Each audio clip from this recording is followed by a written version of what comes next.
আসসালামু আলাইকুম ওয়া রাহমাতুল্লাহি ওয়া বারাকাতুহু।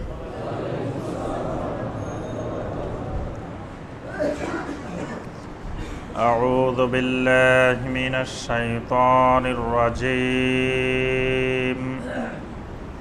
বিসমিল্লাহির রহমানির রহিম।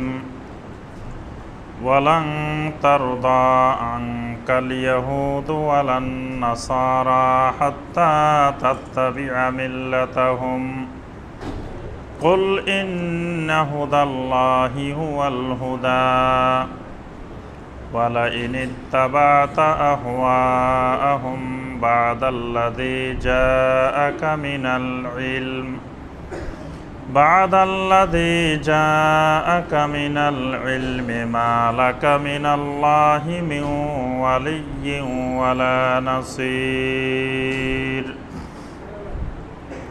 الذين آتيناهم الكتاب يتلونه حق تلاوته أولئك يؤمنون به ومن يكفر به فأولئك هم الخاسرون اللهم صل على محمد وعلى آل محمد كما صليت على إبراهيم وعلى آل إبراهيم إنك حميد مجيد اللهم بارك على محمد وعلى آل محمد كما باركت على إبراهيم وعلى آل إبراهيم إنك حميد মাজিদ।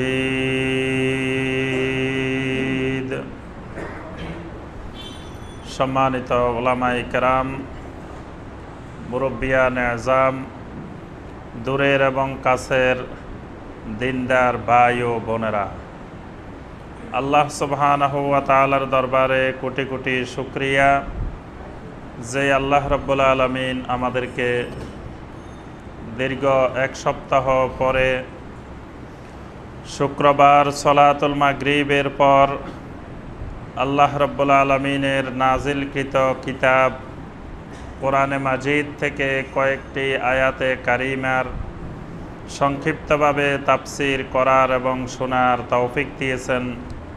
সেই রাব্বুল আলামিনের শুকর আদায় করি, সকলে বলি আলহামদুলিল্লাহ। কোরআনে হাকিমের যেই সূরা থেকে আমাদের তাফসির চলছিল সেই সূরাটির নাম হলো সূরা আল বাকারা। কোরআনে কারিমের সবচেয়ে বড় সূরা, সবচেয়ে দীর্ঘতম সূরা সূরা আল বাকারা। সূরা আল বাকারার 119 নম্বর আয়াতে কারিমা পর্যন্ত আমরা গত তাফসিরে আলোচনা করেছি।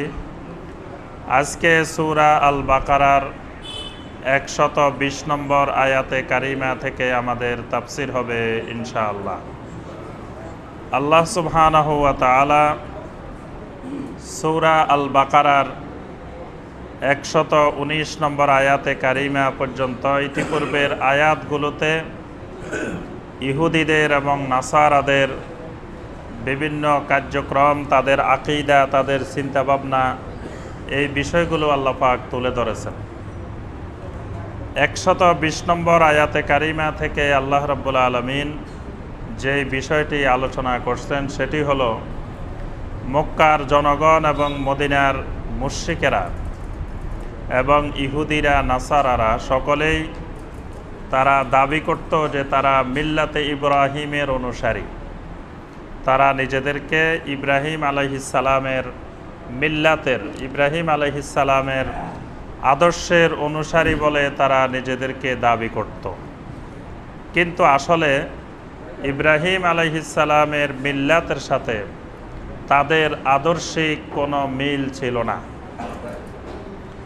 আর এই আদর্শ হারিয়ে ফেলার পিছনে মূল যে কারণটি ছিল সেটি ছিল ইব্রাহিম আলাইহিসসালামের এবং মুসলিমদের যে সাংস্কৃতিক পদ্ধতি, মুসলিমদের যে স্বতন্ত্র সংস্কৃতি, সেই স্বতন্ত্র সংস্কৃতি হারিয়ে মুসলিমেরা ইহুদিদের সংস্কৃতিকে তারা নিজেদের সংস্কৃতি বানিয়ে ফেলে, খ্রিস্টানদের সংস্কৃতিকে তারা নিজেদের সংস্কৃতিতে রূপান্তর করে।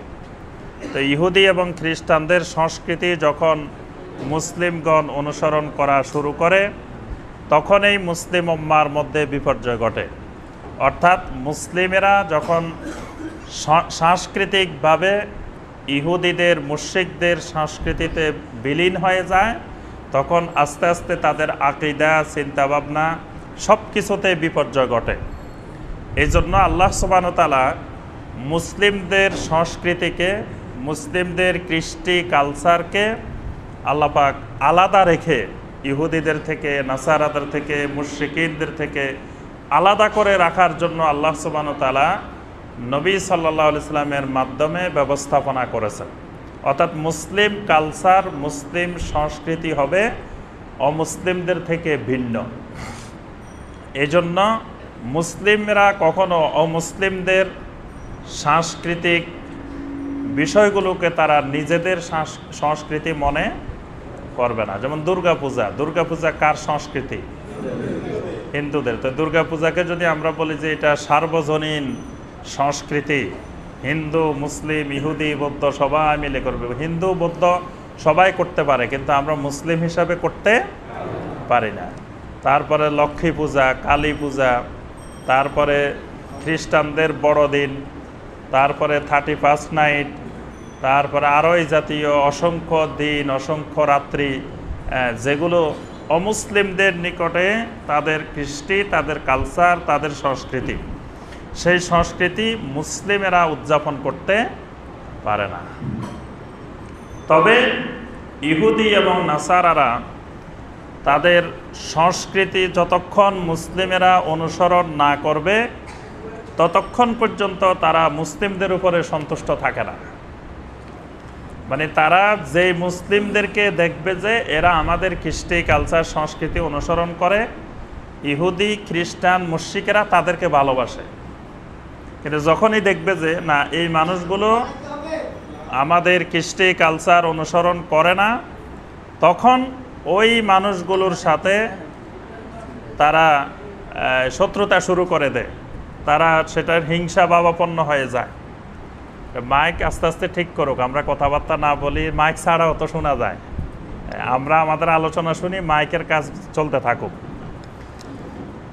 এই জন্য আল্লাহ সুবহানাহু ওয়া তাআলা মুসলিমদেরকে ইহুদি, খ্রিস্টান, নাসারাদের সংস্কৃতি থেকে আলাদা করার জন্য এই 120 নম্বর এবং 21 নম্বর আয়াতে আল্লাহ পাক নির্দেশনা দিয়েছেন। আল্লাহ সুবহানাহু ওয়া তাআলা 120 নম্বর আয়াতে ইরশাদ করেন, ওয়ালান তারদা আনকাল ইয়াহুদ ওয়ালান নাসারা হাত্তা তাত্তাবিআ মিল্লাতাহুম। ইহুদি এবং নাসারারা ওয়ালান তারদা, কখনোই আপনাদের উপরে, মুসলিমদের উপরে সন্তুষ্ট হবে না। আল্লাহ পাকের ভবিষ্যৎবাণী যে কখনোই তারা সন্তুষ্ট হবে না। তো আল্লাহ সুবহানাহু ওয়া তাআলা যেখানে নিশ্চয়তা সহকারে বলতেছেন ওয়ালান তারদা, কখনো তারা সন্তুষ্ট হবে না। আনকাল ইয়াহুদ ওয়ালান নাসারা, ইহুদিরাও আপনার প্রতি সন্তুষ্ট হবে না, নাসারারাও কখনো আপনার প্রতি সন্তুষ্ট হবে না। হাত্তা তাত্তাবিআ মিল্লাতাহুম, তবে তখন আপনার প্রতি তারা সন্তুষ্ট হবে যখন আপনি তাদের মিল্লাতের, তাদের সংস্কৃতির, তাদের কালচারের ইত্তেবা করবেন, অনুসরণ করবেন, তখন তারা আপনার প্রতি সন্তুষ্ট হয়ে যাবে। তাহলে হক চিনার একটি গুরুত্বপূর্ণ ফর্মুলা আল্লাহ পাক এখানে দিয়ে দিচ্ছেন। ইহুদি, নাসারা, মুশরিকিনেরা যাদের প্রতি সন্তুষ্ট, বুঝতে হবে তাদের মধ্যে হক নাই। আর ইহুদি, নাসারা, মুশরিকিনেরা যাদের প্রতি অসন্তুষ্ট, বুঝতে হবে যে এখানে হক আছে। এই জন্য শাইখুল ইসলাম ইমাম ইবনে তাইমিয়া রাহমাহুল্লাহ বলছেন যে পৃথিবীতে হক আর বাতিল চিনার একটি গুরুত্বপূর্ণ মাধ্যম হলো যে যাদের প্রতি ইহুদি, নাসারা, মুশরিকিন এরা বেশি অসন্তুষ্ট, তোমরা মনে করবা যে এরাই বেশি হক। আর যাদের সাথে ইহুদি নাসারা মুশরিকিনদের খুব বন্ধুত্ব, যাদের সাথে কোনো বিরোধ নাই, যাদেরকে খুব পছন্দ করে, যাদেরকে তাদের দেশে স্বাগত জানায়, ইহুদি নাসারা খ্রিস্টান সবাই তাদের জন্য দরজা খুলে দেয়, তাহলে বুঝতে হবে এখানে হক নাই। এই জন্য ইহুদি খ্রিস্টানরা তাদেরকে পছন্দ করে। এটা আল্লাহ সুবহানাহু ওয়া তাআলার ঘোষণা। আল্লাহ পাক এখানে বলে দিয়েছেন, ওয়ালান তারদা আনকাল ইয়াহুদ ওয়ালান নাসারা হাত্তা তাত্তাবিআ মিল্লাতাহুম। যতক্ষণ পর্যন্ত না আপনি ইহুদি নাসারাদের মিল্লাতের ইত্তেবা করবেন, ততক্ষণ পর্যন্ত ইহুদি এবং নাসারারা আপনার প্রতি সন্তুষ্ট হবে না। কুল ইন্না হুদাল্লাহি হুয়াল হুদা। আল্লাহ রাব্বুল আলামিন রাসূলকে বলেন, হে রাসূল আপনি বলে দিন, ইন্না হুদাল্লাহি হুয়াল হুদা, আল্লাহ সুবহানাহু ওয়া তাআলার হেদায়েতই হলো একমাত্র হেদায়েত। সুবহানাল্লাহ। আল্লাহ রাব্বুল আলামিনের হেদায়েতটাই হলো একমাত্র হেদায়েত। অর্থাৎ আল্লাহ পাক আমাকে যেই সংস্কৃতি, যেই কৃষ্টি কালচার অনুসরণের জন্য নির্দেশ দেন, ওইটাই একমাত্র কৃষ্টি কালচার, ওইটাই একমাত্র সংস্কৃতি। ওয়ালাইনিত্তাবাতা আহওয়াআহুম, এরপরেও যদি আপনি তাদের মন গড়া মতবাদ সমূহের ইত্তেবা করেন, মানে কোরআনের সংস্কৃতি সুন্নাহর সংস্কৃতির বাহিরে পৃথিবীতে যত সংস্কৃতি আছে এগুলোকে আল্লাহ পাক নাম দিয়েছেন আহওয়াআহুম। এগুলা তাদের নিজস্ব মন গড়া, নিজেদের রচিত। এগুলো আল্লাহ পাকও দেন নাই, কোনো নবী রাসূলও দেন নাই, আসমান থেকেও আসে নাই। এই সংস্কৃতিগুলো, এই কালচারগুলো তাদের নিজস্ব বানানো সংস্কৃতি। তো নবী সাল্লাল্লাহু আলাইহি ওয়াসাল্লামকে আল্লাহ পাক বলতেছেন, ওয়ালাইনিত্তাবাতা আহওয়াআহুম, আপনি যদি তাদের সেই মন গড়া মতবাদগুলোর ইত্তেবা করেন, বাদাল্লাযী জাআকা মিনাল ইলম, আপনার কাছে এলেম এসে যাওয়ার পরেও, এলেম এসে যাওয়ার পরেও, এলেম এসে যাওয়া মানে কোন এলেম এসে যাওয়া? ওহীর এলেম এসে যাওয়া। অর্থাৎ কোরআনে কারীমের এলেম, সুন্নাহর এলেম, ওহীর এলেম আপনার কাছে এসে যাওয়ার পরেও যদি আপনি তাদের মন গড়া সংস্কৃতির কৃষ্টি কালচারের অনুসরণ করেন, মা লাকা মিনাল্লাহি মিন ওয়ালিয়্যিন ওয়ালা নাসির, তাহলে আল্লাহ রাব্বুল আলামিনের সাথে আপনার কোনো বেলায়েত থাকবে না, আপনার সাথে কোনো সাহায্য সহযোগিতাও থাকবে না। মানে আপনি যদি তাদের ইত্তেবা করতে থাকেন, তাহলে আল্লাহর সাথে আপনার সম্পর্ক বিচ্ছেদ হয়ে যাবে। আল্লাহু আকবার, কত বড় কঠিন কথা আল্লাহ পাক বলছেন, যে আপনি যদি তাদের মন গড়া সংস্কৃতি কৃষ্টি কালচারের অনুসরণ করেন, মা লাকা মিনাল্লাহি মিন ওয়ালিয়্যিন ওয়ালা নাসির, তাহলে আল্লাহর পক্ষ থেকে আপনার জন্য মিন ওয়ালিয়্যিন, কোনো বেলায়েত, কোনো বন্ধুত্ব থাকবে না, ওয়ালা নাসির, কোনো সাহায্যকারীও থাকবে না। অর্থাৎ আল্লাহর পক্ষ থেকে সাহায্য পাওয়া যাবে না, বন্ধুত্ব পাওয়া যাবে না। আল্লাহু আকবার। আল্লাযীনা আতাইনাহুমুল কিতাবা ইয়াতলুনাহু হাক্কা তিলাওয়াতিহি, রাব্বুল আলামিন বলেন, আমি যাদেরকে কিতাব দিয়েছি, আমি যাদেরকে কিতাব দান করেছি, ইয়াতলুনাহু হাক্কা তিলাওয়াতিহি, তারা আমার ওই কিতাবকে তেলাওয়াত করে, তেলাওয়াতের হক সহকারে, খালি তেলাওয়াত করে না। ইয়াতলুনাহু হাক্কা তিলাওয়াতিহি, তারা কোরআনে কারীম তেলাওয়াত করে, হাক্কা তেলাওয়াতি, তেলাওয়াতের হক আদায় করে, মানে যেভাবে তেলাওয়াত করা দরকার সেইভাবে তারা তেলাওয়াত করে। এরা কারা? আল্লাযীনা আতাইনাহুমুল কিতাব, যাদেরকে আমি কিতাব দিয়েছি। কিতাব কাদেরকে দিয়েছেন? জি, আমাদেরকে দিয়েছেন, আমাদেরকে, নবী রাসূলদের মাধ্যমে দিয়েছেন, কিন্তু আসলে কিতাব দিয়েছেন কাদেরকে? আমাদেরকে। এখানে মূলত আতাইনাহুম বলতে সাহাবায়ে কেরাম, সাহাবায়ে কেরামের প্রশংসা করছেন আল্লাহ পাক, যে যাদেরকে কিতাব দিয়েছি, মানে যেই মানুষগুলা, যেই ইমানদারগুলোর সামনে কিতাব নাজিল হচ্ছে, এরা কি করে? ইয়াতলুনাহু হাক্কা তিলাওয়াতিহি, এরা আল্লাহর কিতাব তেলাওয়াত করে, হক সহকারে তেলাওয়াত করে। তেলাওয়াতের হক যেভাবে আদায় করার সেইভাবে আদায় করে। এখন তেলাওয়াতের হক আদায় করে, তেলাওয়াত কীরকম? তেলাওয়াত মানে কি? কোরআন তেলাওয়াত মানে কি? হ্যাঁ, আমরা আমাদের দেশে স্বাভাবিকভাবে তেলাওয়াত মানে আমরা বুঝি কোরআন পড়া, কেরাআত। আমরা মনে করি তেলাওয়াত মানে কেরাআত। এখানে আল্লাহ পাক বলছে, যাদেরকে আমি কিতাব দান করেছি তারা ইয়াতলুনাহু হাক্কা তেলাওয়াতিহি, তারা তেলাওয়াত করে, তেলাওয়াতের হক আদায় করে। ওমর ইবনে খাত্তাব রাদিয়াল্লাহু তাআলা আনহু এই ইয়াতলুনাহু হাক্কা তেলাওয়াতিহির তাফসীর করেছেন এইভাবে। তিনি বলছেন, আসলে হক সহকারে তেলাওয়াতের অর্থ কি? হক সহকারে তেলাওয়াতের অর্থ হলো, ইজা মাররা বিজিক্রিল জান্নাহ সাআলাল্লাহাল জান্নাতা। ওমর ইবনে খাত্তাব রাদিয়াল্লাহু তাআলা আনহু বলেন, কোরআন তেলাওয়াত, কোরআনের হক সহকারে তেলাওয়াত, এটার অর্থ হলো কোরআনের যেই জায়গা দিয়ে জান্নাতের বর্ণনা পাবে, সাআলাল্লাহাল জান্নাহ, সাথে সাথে আল্লাহর কাছে জান্নাত চাইবে।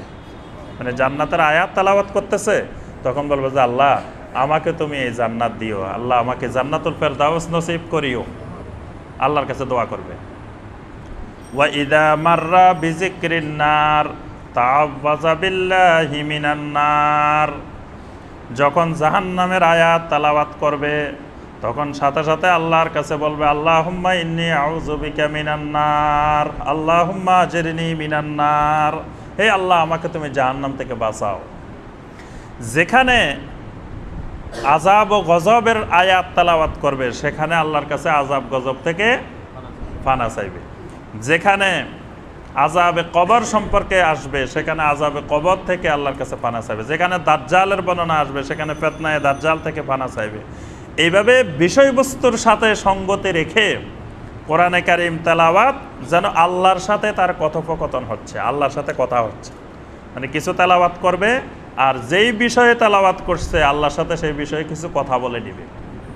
এটার নাম হলো ইয়াতলুনাহু হাক্কা তেলাওয়াতিহি, কোরআনে কারীমের হক সহকারে তেলাওয়াত। তাহলে আপনি কোথায় জান্নাতের আয়াত, কোথায় জাহান্নামের আয়াত, এটা যদি না বুঝেন তা আপনি হক সহকারে তেলাওয়াত করবেন কিভাবে? আপনার জন্য জান্নাতের আয়াতও সমান, জাহান্নামের আয়াতও সমান, সব সমান। যেটাই শুনেন সেটাই সুবহানাল্লাহ, যেটাই শুনেন সেটাই আলহামদুলিল্লাহ। কোনটা কোথায় সুবহানাল্লাহ, কোথায় আলহামদুলিল্লাহ, কোথায় আল্লাহু আকবার, এগুলাই বুঝেন না। এখন কোথায় কোন জায়গা দিয়ে জান্নাতের আয়াত, কোন জায়গা দিয়ে জাহান্নামের আয়াত, কোন জায়গা দিয়ে আযাবুল হাসর, কোন জায়গা দিয়ে আহওয়াল ইয়াউমুল কিয়ামা, এটাই তো বুঝেন না। তাহলে কোরআন তেলাওয়াত মানে কোরআন বুঝে পড়া। না বুঝলে আপনি তেলাওয়াত হবে না, ওইটা কেরাআত হবে, পড়া হবে। আর কোরআন না বুঝে পড়লেও আল্লাহ পাক কিছু সওয়াব দিবেন, কিন্তু সেটা তেলাওয়াত হবে না। তেলাওয়াত হওয়ার অর্থ হলো ওইটা বুঝে বুঝে পড়া। কারণ বুঝে বুঝে না পড়লে ওমর ইবনে খাত্তাব রাদিয়াল্লাহু তাআলা আনহু যে ব্যাখ্যা দিলেন এই ব্যাখ্যা অনুযায়ী তো আপনার তেলাওয়াত হবে না। কারণ আপনি জান্নাতের আয়াতে কিভাবে জান্নাত চাইবেন, জাহান্নামের আয়াতে কিভাবে জাহান্নাম থেকে পানা চাইবেন। আব্দুল্লাহ ইবনে আব্বাস রাদিয়াল্লাহু তাআলা আনহুমা, যাকে বলা হয় রঈসুল মুফাসসিরিন, তিনি ইয়াতলুনাহু হাক্কা তেলাওয়াতির ব্যাখ্যা দিয়েছেন এইভাবে। তিনি বলছেন যে ইয়াতলুনাহু হাক্কা তেলাওয়াতিহি এর অর্থ হলো ইয়াত্তাবিউনাহু হাক্কা ইত্তিবাইহি, অর্থাৎ কোরআনকে যেভাবে ইত্তেবা করা দরকার ঠিক সেইভাবে ইত্তেবা করে। কোরআনের অনুসরণ, কোরআনের ইত্তেবার নাম হলো তেলাওয়াত। আব্দুল্লাহ ইবনে আব্বাস রাদিয়াল্লাহু তাআলা আনহু সুন্দর একটা দলিল দিয়েছেন এটার সপক্ষে। তিনি সূরা আশ-শামস, সূরা আশ-শামসের আয়াত তেলাওয়াত করে বলছেন, ওয়াশ-শামসি ওয়া দুহাহা ওয়াল কামারি ইজা তালাহা ওয়াল কামারে ইজা তালাহা। আল্লাহ পাক বলছেন ওই চাঁদের শপথ, চাঁদের কসম যেই চাঁদ সূর্যের তেলাওয়াত করে।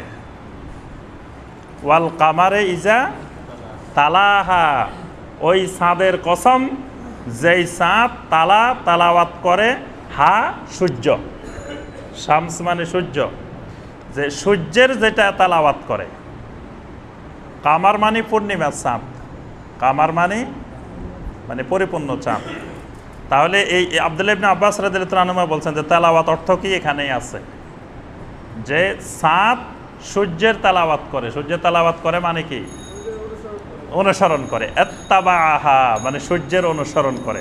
সূর্য ডুবে চাঁদ উঠে, মানে সূর্য ডুবে গেল, এর অনুগামী হলো, এর অনুসারী হলো চাঁদ। এবং পূর্ণিমার চাঁদ দেখবেন যেদিন সূর্য ডুবে সাথে সাথে উঠে যায়, সাথে সাথে উঠে যায় না, সেদিন আর দেরি করে না। তাহলে তেলাওয়াত মানে হলো ইত্তেবা, অনুসরণ করা। কোরআন তেলাওয়াত করা মানে কোরআনের ইত্তেবা করা। তাই আল্লাহ পাক বলছেন আল্লাযীনা আতাইনাহুমুল কিতাব, আমি যাদেরকে কিতাব দিয়েছি, যে সাহাবীদেরকে কিতাব দিয়েছি, ইয়াতলুনাহু হাক্কা তিলাওয়াতিহি, এরা কোরআনে কারিমের যেভাবে ইত্তেবা করা দরকার, অনুসরণ করা দরকার, সেইভাবেই তারা কোরআনকে ইত্তেবা করে। এজন্য আমাদের আমলগুলা, ঈমানগুলা, সবগুলাকে কার সাথে মিলাইতে হবে? সাহাবায়ে কেরামের সাথে। আমাদের কৃষ্টি, কালচার, সংস্কৃতি, সভ্যতা সব মিলাইতে হবে কার সাথে? সাহাবায়ে কেরামের সাথে। এজন্য আল্লাহ পাক বলছে ফাইন আমানু বিমিসলি মা আমানতুম বিহি ফাকাদ ইহতাদাও, হে সাহাবীরা, যদি তোমাদের মতো ঈমান তারা আনে তাহলেই তারা হেদায়েত পাবে। সাহাবীদের মতো ঈমান যদি আনে লোকেরা, তাহলে আল্লাহ বলছেন ফাকাদ ইহতাদাও, তারা হেদায়েত পাবে। সূরা আন-নিসার 115 নম্বর আয়াতে আল্লাহ পাক বলছেন ওয়া মান ইউশাকিকির রাসূলা মিন বাদি মা তাবায়্যানা লাহুল হুদা ওয়া ইয়াত্তাবি গায়রা সাবিলিল মুমিনিন নুওয়াল্লিহি মা তাওয়াল্লা ওয়া নুসলিহি জাহান্নাম ওয়া সাআত মাসীরা। এখানেও আল্লাহ পাক বলছেন ওয়া ইয়াত্তাবি গায়রা সাবিলিল মুমিনিন, মুমিনদের রাস্তার বাদ দিয়ে যারা অন্য রাস্তার, অন্য তরিকার ইত্তেবা করে, সাহাবায়ে কেরামের তরিকা বাদ দিয়ে অন্য তরিকার যারা ইত্তেবা করে, নুসলিহি জাহান্নাম, তাদের পরিণতি হবে জাহান্নাম। তাহলে সাহাবায়ে কেরামের তরিকা, ওয়াইয়াত্তাবি গায়রা সাবিলিল মুমিনিন, সাবিল মানে তরিকা, রাস্তা, সাবিল মানে তরিকা, তরিকাতুল মুমিনিন মানে তরিকাতুস সাহাবাতুল কেরাম, সাহাবায়ে কেরামের তরিকা। তাহলে সাহাবায়ে কেরামের আমলে তরিকা কয়টা ছিল? সাহাবায়ে কেরামের আমলে 130 তরিকা ছিল, 126 তরিকা, বড় বড় 4 তরিকা, চিশতিয়া, কাদেরিয়া, নকশবন্দিয়া, মুজাদ্দিদিয়া। সাহাবায়ে কেরামের যুগে এই তরিকা ছিল।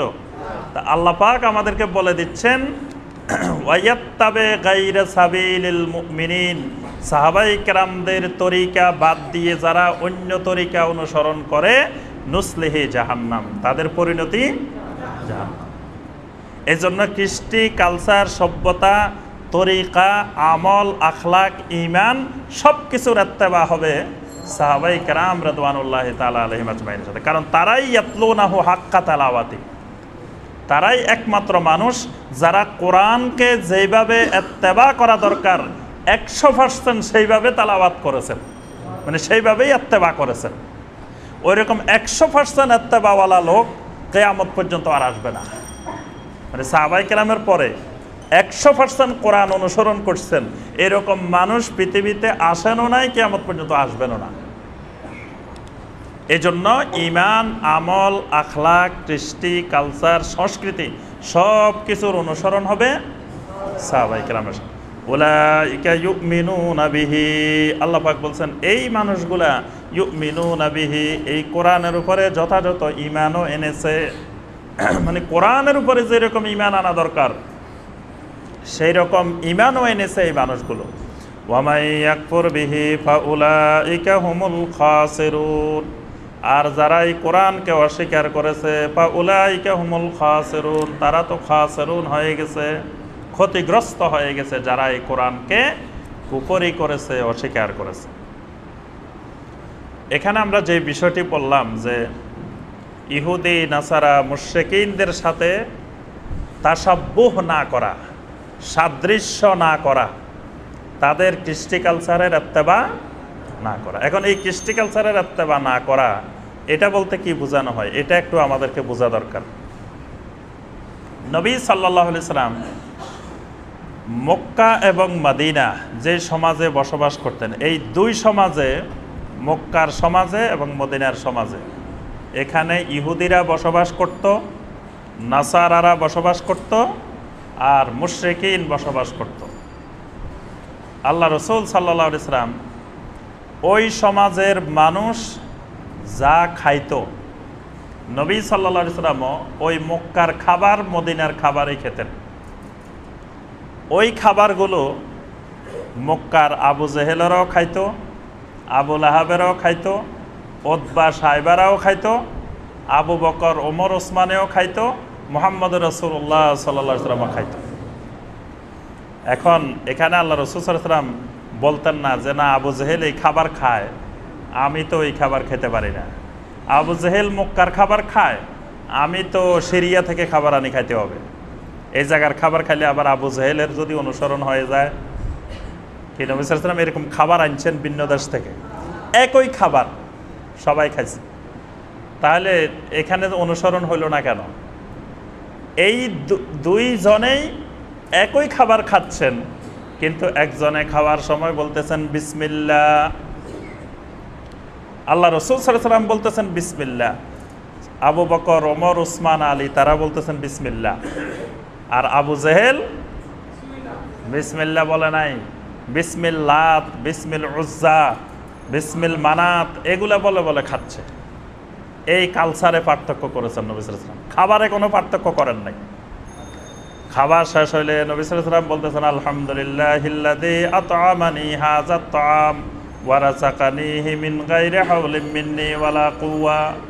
কিন্তু আবু জেহেল খাবার শেষ করে উঠে গেছে, আল্লাহ রসুল খাচ্ছেন ডাইন হাত দিয়ে, আবু জেহেল খাচ্ছে বাম হাত দিয়ে।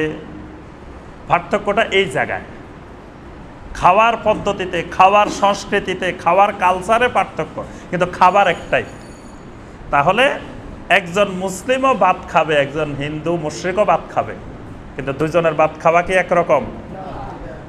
একজন ভাত খাবে বিসমিল্লাহ বলে, আরেকজন বিসমিল্লাহ বলবে না, হরে রাম বলে খাইব। খাবার শেষ হলে একজন বলবে আলহামদুলিল্লাহিল্লাযী আত'আমানি হাযাত তাআম ওয়া রাযাকানিহি মিন গায়রি হাওলিন মিন্নি ওয়ালা কুওয়া। আরেকজন খাবার শেষ করে কিছুই বলবে না। এই জায়গায় পার্থক্য হয়ে যাবে। আবার মুমিন যে খাবারটা খাবে এটা খাবে হালাল খাবার, মুশরিক যে খাবারটা খাবে সেটা হালাল হারাম বাছাই করবে না। এজন্য এই অনুসরণ বুঝতে হবে, ইত্তেবা বুঝতে হবে। নবী সাল্লাল্লাহু আলাইহি সাল্লাম যেই পোশাক পরতেন, যে কোম্পানির কাপড় গায়ে দিতেন, আবু জেহেলও একই কোম্পানির কাপড় গায়ে দিত। ওই আমলের যে কোম্পানিরা কাপড় বানাইতো, একই কোম্পানির কাপড়, একই দেশের কাপড়, একই ধরনের কাপড়। অর্থাৎ নবী সাল্লাল্লাহু আলাইহি সাল্লাম কি আমাদের মতো এরকম জুব্বা গায়ে দিতেন? কি গায়ে দিতেন? জি হ্যাঁ, চাদর রেদা। নবী সাল্লাল্লাহু আলাইহি সাল্লাম চাদর গায়ে দিতেন, অধিকাংশ সময় চাদর একটা গায়ে দিতেন আর একটা চাদর পরিধান করতেন, যেটা আমরা হজের সময় এহরামের কাপড় পরিধান করি। এহরামের কাপড়টা দেখলে বুঝতে পারবেন যে নবী সাল্লাল্লাহু আলাইহি সাল্লাম এই জাতীয় কাপড়গুলোই বেশি ব্যবহার করতেন। এখন যে চাদরগুলো গায়ে দিতেন, যে চাদরগুলো পরতেন, এইগুলো ওই যুগের সকল লোকেরাই ওই কাপড়গুলোই পরিধান করতো, ওই একই কোম্পানির, একই দেশের, একই ধরনের কাপড়। তাহলে কি এখানে আবু জেহেলের ইত্তেবা হয়ে যেত? হয়তো না। কেন? নবী সাল্লাল্লাহু আলাইহি সাল্লাম যে পোশাকটা পরিধান করতেন, এই পোশাকের সাথে আবু জেহেলের পোশাকের সাথে কিছু জায়গায় পার্থক্য তৈরি করে দিয়েছেন, কালচারের ক্ষেত্রে পার্থক্য করে দিয়েছেন। কাপড় একটাই, ডিজাইন একটাই, তারপরে একই ধরনের, একই মানের, একই মূল্যের, কিন্তু পার্থক্য হয়ে যাবে কিছু কালচারে, কিছু সংস্কৃতিতে। এটা মুসলিমের কাপড়, এটা সাহাবায়ে কেরামের কাপড়, এটা অমুসলিমের কাপড়। সে পার্থক্যগুলো কি হবে? সাহাবায়ে কেরাম যেই চাদরটা পরিধান করবেন, সেই চাদরে সতর দেখা যাবে না, কিন্তু আবু জেহেল, আবু লাহাবেরা যেটা পরবে সেটা গোসমারি উপরে উঠে যাবে। পড়লো, কিন্তু পরার পরে পিছনে দিয়ে টানিয়ে নিয়ে এখানে লাগাই দিল, লাগাই দেওয়ার পরে এদিকে রান টান সব খোলা। কাপড় একটাই। তাহলে এই জায়গায় দেখেন পার্থক্য হয়ে গেছে। আর সাহাবায়ে কেরাম যেটা পড়ছেন এইটা হাঁটুর নিচ পর্যন্ত, কোনো সতর আর দেখা যাচ্ছে না, সতর দেখা যাচ্ছে না, সতর প্রকাশও পাচ্ছে না। আবার সাহাবায়ে কেরামেরটা টাকনুর উপরে, সাহাবায়ে কেরামেরটা টাকনুর উপরে, আর আবু জেহেলেরটা আবু লাহাবেরটা টাকনুর নিচে। এই জায়গায় নবী সাল্লাল্লাহু আলাইহি ওয়াসাল্লাম পার্থক্য তৈরি করে দিয়েছেন। এখন একজন মুমিনও এই চাদর পরিধান করতেছে, আবার একজন কাফেরও পড়তেছে, কিন্তু দুইজনের পরা একরকম না। মুমিন কাপড় পরার সময় দোয়া পড়ে, বিসমিল্লাহ বলে কাপড় পড়তেছে, আর আবু জেহেল আবু লাহাবেরা পড়তেছে না। একবার সাহাবায়ে কেরাম এসে নবী সাল্লাল্লাহু আলাইহি ওয়াসাল্লামকে বললেন, ইয়া রাসূলুল্লাহ সাল্লাল্লাহু আলাইহি ওয়াসাল্লাম,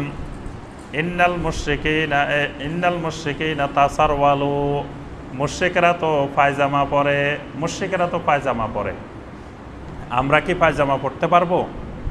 নবী সাল্লাল্লাহু আলাইহি ওয়াসাল্লাম বললেন, তাসারওয়ালু ওয়া তাজারু ওয়া খালিফুল ইয়াহুদা ওয়াল মুশরিকিন। মুশরিকেরা শুধুমাত্র পায়জামা পরে, কখনো তারা লুঙ্গি পরে না। তোমরা মাঝে মাঝে পায়জামা পরো, মাঝে মাঝে লুঙ্গি পরো, আর মুশরিক আর ইহুদিদের মুখালাফাত করো। এখানে দেখেন নবী সাল্লাল্লাহু আলাইহি ওয়াসাল্লাম বলেন না যে খবরদার পায়জামা পরিও না, কারণ পায়জামা মুশরিকেরা পরে। নবী সাল্লাল্লাহু আলাইহি ওয়াসাল্লাম বলছেন পায়জামা তোমরাও পরো, তারাও পরবে, তবে তারা লুঙ্গি পরে না, তোমরা মাঝে মাঝে লুঙ্গি পরবা, মাঝে মাঝে পায়জামা পরবা। তাহলে ইহুদিদের সাথে মুশরিকদের সাথে মুখালাফাত হয়ে যাবে। ইহুদি খ্রিস্টানেরা জুতা পায়ে দিয়ে কোনো জায়গায় গেলে তারা পবিত্র স্থানের পবিত্রতা নষ্ট হয়ে যায়, এটা বিশ্বাস করত। তাদের দলিলও কিন্তু কোরআন থেকে, ফাখলানা আলাইকা ইন্নাকা বিল ওয়াদিল মুকাদ্দাসে তুয়া। আল্লাহ পাক মুসা আলাইহিস সালামকে বলছেন, মুসা তোমার জুতা খোলো, কারণ তুমি এক পবিত্র পাহাড়ে আসতেছ। তো মুসা আলাইহিস সালাম যেহেতু পাহাড়ে ওঠার সময় জুতা খুলছেন, বাস আর পবিত্র জায়গায়, এজন্য দেখবেন বাংলাদেশের অনেক পাহাড়ের উপরে উপরে মাজার আছে, ওই মাজারে উঠতে গেলে জুতা পায়ে দিয়ে উঠা যায় না। এটা ইহুদিদের পদ্ধতি, যে ইহুদিদের মতে এরকম পাহাড়ে উঠতে গেলে পবিত্র জায়গায় জুতা পায়ে দিয়ে, জুতা হাতে নিয়েও যাওয়া যাবে না, গেলে ওই পবিত্রতা নষ্ট হয়ে যাবে। নবী সাল্লাল্লাহু আলাইহি ওয়াসাল্লাম সাহাবায়ে কেরামদেরকে বললেন যে তোমরা জুতা পরিধান করে সালাত আদায় করো। ফা ইন্নাল ইয়াহুদ ওয়ান নাসারা লা ইউসাল্লুনা ফি নিআলিহিম ওয়া খিফাফিহিম, কারণ ইহুদি আর মুশরিকেরা জুতা পরিধান করে সালাত আদায় করে না, পবিত্র স্থানে ঢুকে না, মসজিদে ঢুকাকেই তারা হারাম মনে করে। নবী সাল্লাল্লাহু আলাইহি ওয়াসাল্লাম বললেন তোমরা জুতা পরে নামাজ পড়ো, ইহুদিদের মুখালাফাত করো। আমরা তো জুতা পরে নামাজ পড়ি না, জুতা পরে নামাজ পড়েন? আমাদের মত হইল জুতা পরে মসজিদে ঢুকলে মসজিদের পবিত্রতা নষ্ট হয় না, নষ্ট হয় কি? পরিচ্ছন্নতা নষ্ট হয়। কিন্তু আপনি যদি জুতা যদি পরিষ্কার থাকে, জুতার মধ্যে কোনো ময়লা নেই, এরকম জুতা পরে না, এখন ডিস্টার্ব হবে পরে যখন প্রশ্ন উত্তর চলবে। তাহলে মসজিদে যদি জুতা নিয়ে ঢুকি আমরা, পরিষ্কার জুতা নিয়ে, তাহলে মসজিদের পবিত্রতা নষ্ট হবে না, নষ্ট হবে কি? পরিচ্ছন্নতা। আমাদের মুয়াজ্জিন সাহেবের কষ্ট হবে, খাদেম সাহেবের কষ্ট হবে যে ময়লা আসলো, কিন্তু এটার দ্বারা মসজিদের পবিত্রতা নষ্ট হয় না। কিন্তু ইহুদিদের মতে আপনি পরিষ্কার জুতা নিয়ে ঢুকলেও সেখানকার পবিত্রতা নষ্ট হয়ে যায়। এই জন্য নবী সাল্লাল্লাহু আলাইহি ওয়াসাল্লাম বললেন যে তোমরা ইহুদি নাসারাদের বিরোধিতা করো, তোমরা জুতা নিয়ে নামাজ পড়ো, পরিষ্কার জুতা, এটা খেয়াল রাখতে হবে। আবার অপরিষ্কার জুতা, আপনি বাসা থেকে জুতা পরে সোজা মসজিদে ঢুকে গেলেন, যে আল্লাহ রসুল বলছেন জুতা পরে নামাজ পড়ার জন্য, এই কাজ করা যাবে না। ইহুদি এবং মুশরিকিনেরাও সেই যুগে দাড়ি রাখত। দাড়ি ছাড়া নবী সাল্লাল্লাহু আলাইহি ওয়াসাল্লামের যুগে কোনো পুরুষ মানুষ পৃথিবীতে ছিল না, কিন্তু তাদের দাড়িগুলা ছিল, দাড়ি থাকতো ছোট ছোট, আর গোঁফগুলা থাকতো লম্বা লম্বা। নবী সাল্লাল্লাহু আলাইহি ওয়াসাল্লাম বললেন যে তোমরা খালিফুল ইয়াহুদ ইয়াহুদিয়্যিন ওয়াল মুশরিকিন ওয়াফুল লিহা ওয়াকাসসুশ শাওয়ারিব, তোমরা ইহুদি নাসারাদের মুশরিকদের বিরোধিতা করো, তোমাদের দাড়িগুলাকে ছেড়ে দাও, দাড়িগুলাকে আল্লাহর ওয়াস্তে মাফ করে দাও। আর গোপগুলাকে কেটে ফেল। নবী সাল্লাল্লাহু আলাইহি ওয়াসাল্লাম বলছেন এফাউল লিহা, এফাউল লিহা মানে দাড়িরে মাপ করো। তো দাড়ি কি অপরাধ করছে আপনি মাপ করবেন? আল্লাহ পাক দাড়ি রাখতে বলেন নাই, বলছেন নবী সাল্লাল্লাহু আলাইহি ওয়াসাল্লাম বলছেন দাড়িকে ক্ষমা করে দাও। ক্ষমা করা মানে কি? তারে কাটা প্রতিদিন, এটা জুলুম। আর এই জন্য নবী সাল্লাল্লাহু আলাইহি ওয়াসাল্লাম বলছেন খবরদার তারে কাটিও না, না কেটে তারে ক্ষমা করে দাও।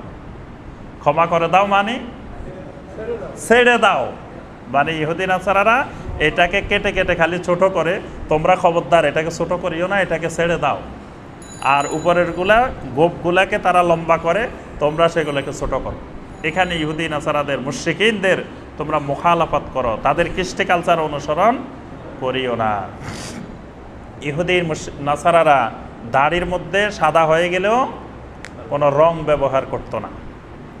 নবী সাল্লাল্লাহু আলাইহি ওয়াসাল্লাম বললেন তোমরা ইহুদি নাসারাদের বিরোধিতা করো, তোমরা তোমাদের দাড়িগুলো সাদা হয়ে গেলে হাম্মেরো আসফেরো, এটাকে লাল বানাই দাও অথবা হলুদ বানাই দাও। খবরদার ওয়াজতানিবুস সাওয়াদ, কালো বানাইও না, কালো বানানো যাবে না, কালো বানানোটা হারাম। অনেকে দেখা যায় কালো খেজাব ব্যবহার করে, আমাদের অনেক ভাইয়েরা মুসলিম ভাই কিন্তু কালো খেজাব ব্যবহার করে। কালো খেজাব ব্যবহার করা হারাম। নবী সাল্লাল্লাহু আলাইহি ওয়াসাল্লাম স্পষ্ট বলে দিয়েছেন ওয়াজতানিবুস সাওয়াদ, খবরদার কালো খেজাব ব্যবহার করিও না। কারণ আল্লাহ সুবহানাহু ওয়া তাআলা তোমার চুল দাড়িকে কালো থেকে সাদায় নিয়ে আসছেন, তুমি এটাতে সন্তুষ্ট না হয়ে তুমি আবার সাদা থেকে কালো নিয়ে যাচ্ছ, তাহলে এটা আল্লাহর সাথে তুমি বিরোধিতা করলা। আল্লাহ পাক চাচ্ছেন এখন তোমার দাড়ি আর কালো থাকবে না, কালোর সময় শেষ, সাদা হয়ে গেছে। সাদা হয়ে যাওয়ার মানে মৃত্যুর লক্ষণ প্রকাশিত হয়ে গেছে। সুতরাং আল্লাহ পাক বলতেছে বান্দা তোমার আর বেশি সময় নাই, প্রস্তুতি নাও। আমি কই যে না সময় অনেক আছে, আমি সাদা থাকবো না, কালো হয়ে গেলাম, তখন কালো খেজাব লাগাই ফেললাম। এটা লাগানো গুনাহ, হারাম। তবে লাল করা হলুদ করা এটা সুন্নত। তবে এটা হলো কখন? যখন সাদা হয়ে যাবে। আপনার এখন আছে কালো, আপনি আবার আল্লাহ সুবহানাহু ওয়া তাআলা চুল বানাইলেন কালো, আপনি কালোর প্রতিও সন্তুষ্ট হইলেন না, আপনি এটারে লাল বানাই দিলেন। এখন অনেকে দেখি যে রং দিয়ে দিয়ে চুলের লাল বানায়, কালো চুলের বিভিন্ন রং বানায়, এটাও হারাম। কালো চুলকে আল্লাহ পাক কালো দিয়েছেন, কালোই রাখতে হবে। যখন এটা সাদা হবে তখন ওয়াহাম্মেরো ওয়া সফেরো, এটাকে লাল করো বা হলুদ করো। তবে ওয়াজতানিবুস সাওয়াদ, এটাকে কালো থেকে বিরত থাকো। এখানেও নবী সাল্লাল্লাহু আলাইহি ওয়াসাল্লাম ইহুদি নাসারাদের কালচারের বিরোধিতা করতে বললেন। এরপরে আপনার আনাস ইবনে মালিক রাদিয়াল্লাহু তাআলা আনহু একবার দেখলেন একজন তাবেঈর ছেলে ওনার কাছে আসলেন। ওই তাবেঈর ছেলে চুলটা সব কাটছে, মাঝখানের একটা চুল অনেক লম্বা। তখন আনাস ইবনে মালিক রাদিয়াল্লাহু তাআলা আনহু বললেন যে তোমার চুলটা এরকম কেন? তাড়াতাড়ি তুমি বাড়িতে গিয়ে তোমার মাকে বলো তোমার চুলগুলা যেন কেটে সমান করে দে, কারণ এটা ইহুদি নাসারা মুশরিকিনদের কালচার। এখনও দেখবেন হিন্দুরা কিন্তু চুল কেটে একটু চুল রেখে দেয়, এটা প্রাচীন আমল থেকে ছিল। এখানে আনাস ইবনে মালিক রাদিয়াল্লাহু তাআলা আনহু এই চুলটা কেটে ফেলতে বললেন যে খবরদার ইহুদি নাসারাদের মতো চুল রাখা যাবে না। আজকে অত্যন্ত আফসোসের বিষয়, আমাদের মুসলিম যুবকেরা, মুসলিম মা বোনেরা এখন চুল রাখার ব্যাপারে অমুসলিমদের, ইহুদিদের, নাসারাদের, মুশরিকিনদের অনুসরণ করে। সেলুন দোকানে ইহুদিদের, মুশরিকিনদের চুলের কাটিং চতুর্পাশে লাগানো থাকে। তখন আমাদের যুবক ভাইয়েরা পছন্দ করে যে কার মতো চুল কাটবে। এখানে একজন মুসলিমের চুল কাটাও অনুসরণ করতে হবে সাহাবায়ে কেরামকে। দেখতে হবে যে আলী রাদিয়াল্লাহু তাআলা আনহু, যিনি শাবাবে মাক্কা, মক্কার যুবক আলী ইবনে আবি তালেব রাদিয়াল্লাহু তাআলা আনহু, তার চুলগুলা কেমন ছিল সেটার ইত্তেবা করতে হবে। আব্দুল্লাহ ইবনে জুবায়ের রাদিয়াল্লাহু তাআলা আনহুমা, তারপরে আব্দুল্লাহ ইবনে আব্বাস রাদিয়াল্লাহু তাআলা আনহুমা, আব্দুল্লাহ ইবনে ওমর রাদিয়াল্লাহু তাআলা, এরা তো যুবক, কম বয়সের যুবক ছিল সবাই।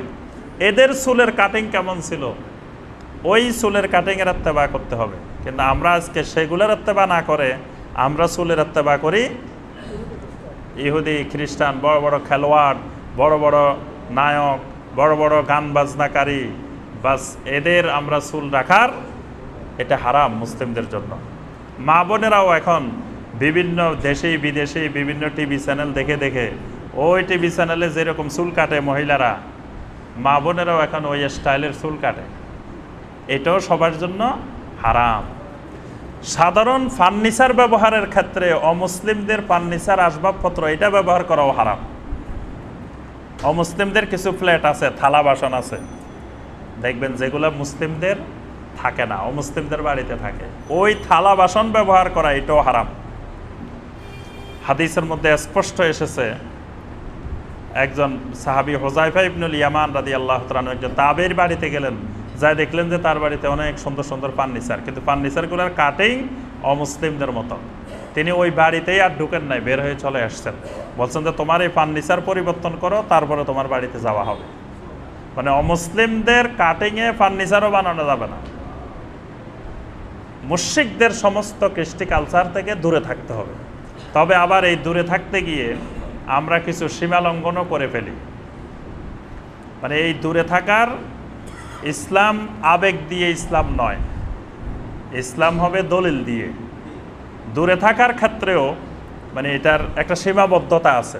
আমরা একটু আগে বললাম না যে ইহুদিরা পায়জামা ব্যবহার করে, এই জন্য নবী সাল্লাল্লাহু আলাইহি ওয়াসাল্লাম পায়জামাকে নিষেধ করে দেন নাই। বলছেন যে ইহুদিরা পায়জামা পরে, তোমরা পায়জামাও পরো, লুঙ্গিও পরো। তাহলে বিরোধিতার ধরনটা সবগুলোর ক্ষেত্রে একরকম না। আজকের দুনিয়াতে সারা পৃথিবীতে শার্ট প্যান্ট যে পোশাকটা, এই পোশাকটা কোনো ধর্মীয় পোশাক না। ইহুদিদের কিছু ধর্মীয় পোশাক আছে যেগুলো ইহুদিদের পাদ্রীরা পরিধান করে, তাদের নির্দিষ্ট টুপি আছে, কিছু ড্রেস আছে। তারপরে খ্রিস্টানদের দেখবেন যে ওই ফোপকে দেখবেন একটা টুপি ব্যবহার করে, কিছু ড্রেস ব্যবহার করে। তারপরে হিন্দুদের কিছু নির্দিষ্ট ধর্মীয় পোশাক আছে, খ্রিস্টান এই বৌদ্ধদের কিছু নির্দিষ্ট ধর্মীয় পোশাক আছে। সেগুলো এদের যে ধর্মীয় পোশাকগুলো, এই পোশাকগুলো ব্যবহার করা আমাদের জন্য হারাম। কিন্তু শার্ট প্যান্ট এটা হিন্দুও ব্যবহার করে, মুসলিমও ব্যবহার করে, ইহুদিও ব্যবহার করে, খ্রিস্টানও ব্যবহার করে, সবাই ব্যবহার করে। এটা ব্যবহার করা হারাম এই কথা আজ পর্যন্ত পৃথিবীতে কোনো আলেমে বলেন নাই। কেউ বলছে শুনছেন কোনো আলেম ফতোয়া লিখছেন যে শার্ট প্যান্ট পরা হারাম, এরকম ফতোয়া বলে নাই। বাংলাদেশের কোনো আলেমও বলে নাই কখনো শার্ট প্যান্ট পরা হারাম। এটা এখন একজন মানুষের বিরোধিতা করতে যায়, এটা হারাম আবিষ্কার হয়েছে। এর আগ পর্যন্ত আজ পর্যন্ত কোনো আলেম, বাংলাদেশেও কোনো আলেম এরকম ফতোয়া দেন নাই যে শার্ট প্যান্ট পরা হারাম বা শার্ট প্যান্ট ইহুদিদের পোশাক, এই কথা কোনো আলেমও এই দেশে বলেন নাই। তবে অমুসলিমেরাও শার্ট প্যান্ট পরবে, একজন মুসলিমও শার্ট প্যান্ট পরবে। কিন্তু ওই যে আবু জেহেলও একই পোশাক পরছেন, নবী সাল্লাল্লাহু আলাইহি ওয়াসাল্লামও পরছেন, কিন্তু দুই পোশাক পরিধানে কৃষ্টি কালচারে পার্থক্য হবে। হিন্দুরাও শার্ট প্যান্ট পরবে, কিন্তু হিন্দুদের শার্ট প্যান্ট থাকবে টাকনুর নিচে, মুসলিমের শার্ট প্যান্ট থাকবে টাকনুর উপরে। ইহুদি, খ্রিস্টান, হিন্দু, বৌদ্ধরা শার্ট প্যান্ট পরবে, তাদের শার্ট প্যান্ট দ্বারা সতর বের হয়ে থাকবে, সামনে দিয়ে পিছনে দিয়ে সব বোঝা যাবে। কিন্তু মুসলিমেরটা বোঝা যাবে না, মুসলিমের সতর প্রকাশ পাবে না, অর্থাৎ ঢিলে ঢালা এমনভাবে হবে যে অমুসলিমেরটা বসে প্রস্রাব করতে পারবে না, আর মুসলিমেরটা বসে প্রস্রাব করতে পারবে। বুঝতে পারছেন? কিন্তু দুইটাই শার্ট প্যান্ট, কিন্তু শার্ট প্যান্টের মধ্যেও ইসলামিক কালচার আর অন ইসলামিক কালচার দুটো আলাদা হবে। কিন্তু শার্ট প্যান্ট দুইজনেই পরতে পারবে, এটা কোনো অমুসলিমদের পোশাক না। এখানে আমি শার্ট প্যান্ট পরি বলে যে ইহুদিদের অনুসরণ করে ফেলছি, খ্রিস্টানদের অনুসরণ করে ফেললাম, ইহুদিদের দালাল হয়ে গেলাম, এটা হলো হিংসাবশত, বিদ্বেষবশত আমরা বলে থাকি। কিন্তু এটা কোরআন সুন্নাহ ভিত্তিক। এই জন্য বলছি যে ইসলাম আবেগে নয়, আর ইসলাম কোনো ব্যক্তিকেন্দ্রিকও ইসলাম না। নবী সাল্লাল্লাহু আলাইহি ওয়াসাল্লাম যদি শুধু আবু জেহেলকে কেন্দ্র করে ফতোয়া দিতেন, তাহলে ওই ফতোয়া সারা পৃথিবীতে কার্যকর হতো না। এই জন্য নবী সাল্লাল্লাহু আলাইহি ওয়াসাল্লামের যে দর্শন, যে ফিলোসফি, যে ইসলামের সুন্নাহ, এই সুন্নাহ ছিল সার্বজনীন, কিয়ামত পর্যন্ত সকল মানুষকে লক্ষ্য করে। তো এই জন্য আমরা যে কথাটা বলতেছিলাম যে বাংলাদেশে হিন্দুরাও ভাত খাবে, আমরাও ভাত খাবো, মুসলিমেরও ভাত খাবে, আমরা, কিন্তু দুজনের খাওয়ার মধ্যে পার্থক্য হবে। শার্ট প্যান্ট তারাও পরবে, আমরাও পরবো, কিন্তু দুইজনেরটা দেখেই বোঝা যাবে যে এটা ইসলামী, এটা অনইসলামী। এরপরে আরেকটা বিষয় বলে আমরা পরের আয়াতে যাচ্ছি, সেটা হলো আরেকটি বড় বিষয় হলো টাই পরা। যে টাই পরা হালাল কি হারাম, এটা নিয়ে ইদানিং খুব বিতর্ক। এটার বিতর্কের কারণ হলো কি, যে আমরা থাকি একটা ছোট্ট জায়গার মধ্যে। একটা শিশু যখন মায়ের পেটে থাকে, তাকে যদি বলা হয় যে বাবা শোনো, তুমি কিছুদিন পরে এমন একটা দেশে যাইবা, যেই দেশ তোমার এরকম মায়ের পেটের মতো 1000 লক্ষ লক্ষ দুনিয়ার মতো, মানে তার কাছে তো মায়ের পেটটাই বড় দুনিয়া। তাকে যদি বলা হয় তুমি কিছুদিন পরে এমন এক দুনিয়া যাবা যেখানে লক্ষ লক্ষ দুনিয়ার মতো একটা দুনিয়া, তোমার বাংলাদেশটাই কয়েক লক্ষ তোমার এই দুনিয়ার মতো, তখন কিন্তু তার বিশ্বাস হয় না। কি বলে, এত বড় দুনিয়া ছাড়ে আবার আরেক দুনিয়া যাবো, এটা নাকি এত বড়। সেখানে সেই জগতে থাকে, এই জগতের কথা বিশ্বাস হয় না।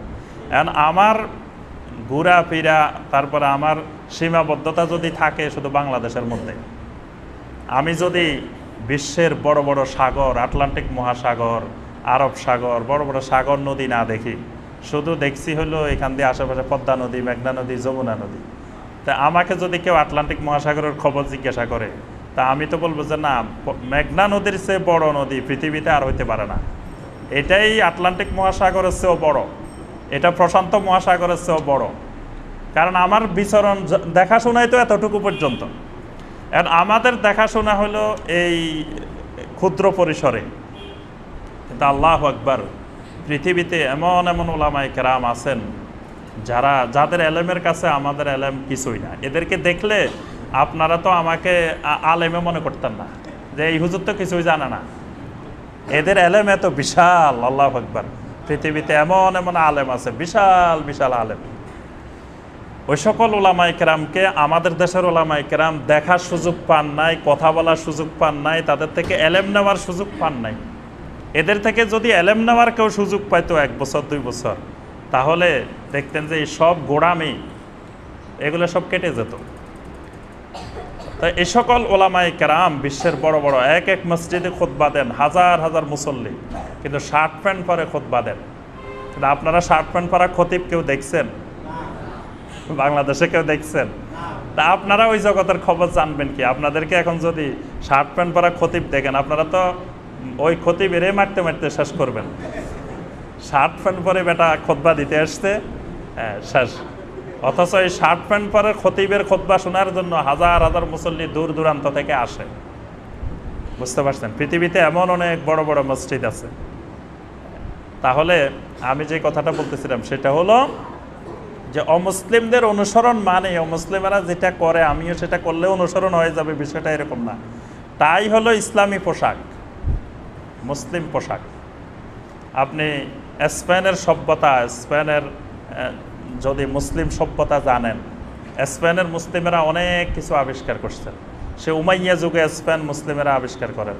তারেক বিন জিয়াদ রাহিমাহুল্লাহ, তারপরে মুসা বিন নুসাইর রাহিমাহুল্লাহ, এই দুইজনের নেতৃত্বে স্পেন মুসলিমদের নিয়ন্ত্রণে আসে। সেই স্পেনের অনেক সভ্যতা, সেই স্পেনের কর্ডোবা নগরী মুসলিম সভ্যতার একটা অন্যতম কেন্দ্রবিন্দু ছিল, কর্ডোবা। তাফসিরে কুরতুবি, কুরতুবি বলি না আমরা, কুরতুবি মানে কর্ডোবা, ইংলিশে বলে কর্ডোবা, আরবিতে হয়েছে কুরতুবি।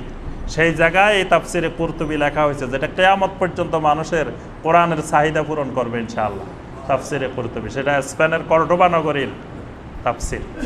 সেখানে যে সভ্যতা, ইসলামী সভ্যতা ছিল, সেটা মানে আব্বাসী যুগের সভ্যতার চেয়েও সবচেয়ে আকর্ষণীয় সভ্যতা হলো স্পেনের সভ্যতা।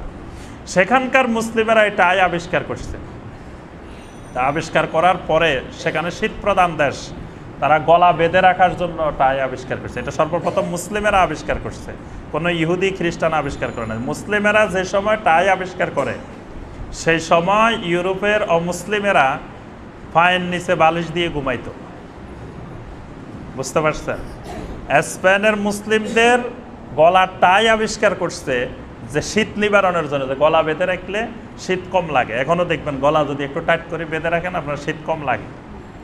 এই জন্য স্পেনের মুসলিমেরা এরকম বেঁধে রাখতো, এটা একটা তাদের কালচার। তো তখন ইউরোপের অন্যান্য অঞ্চলে, অন্যান্য দেশের লোকেরা বালিশ মাথার নিচে দিত না, বালিশ দিত কোথায়? পায়ের নিচে। তাদেরকে জিজ্ঞাসা করা হলো, আপনারা পায়ের নিচে বালিশ দেন কেন?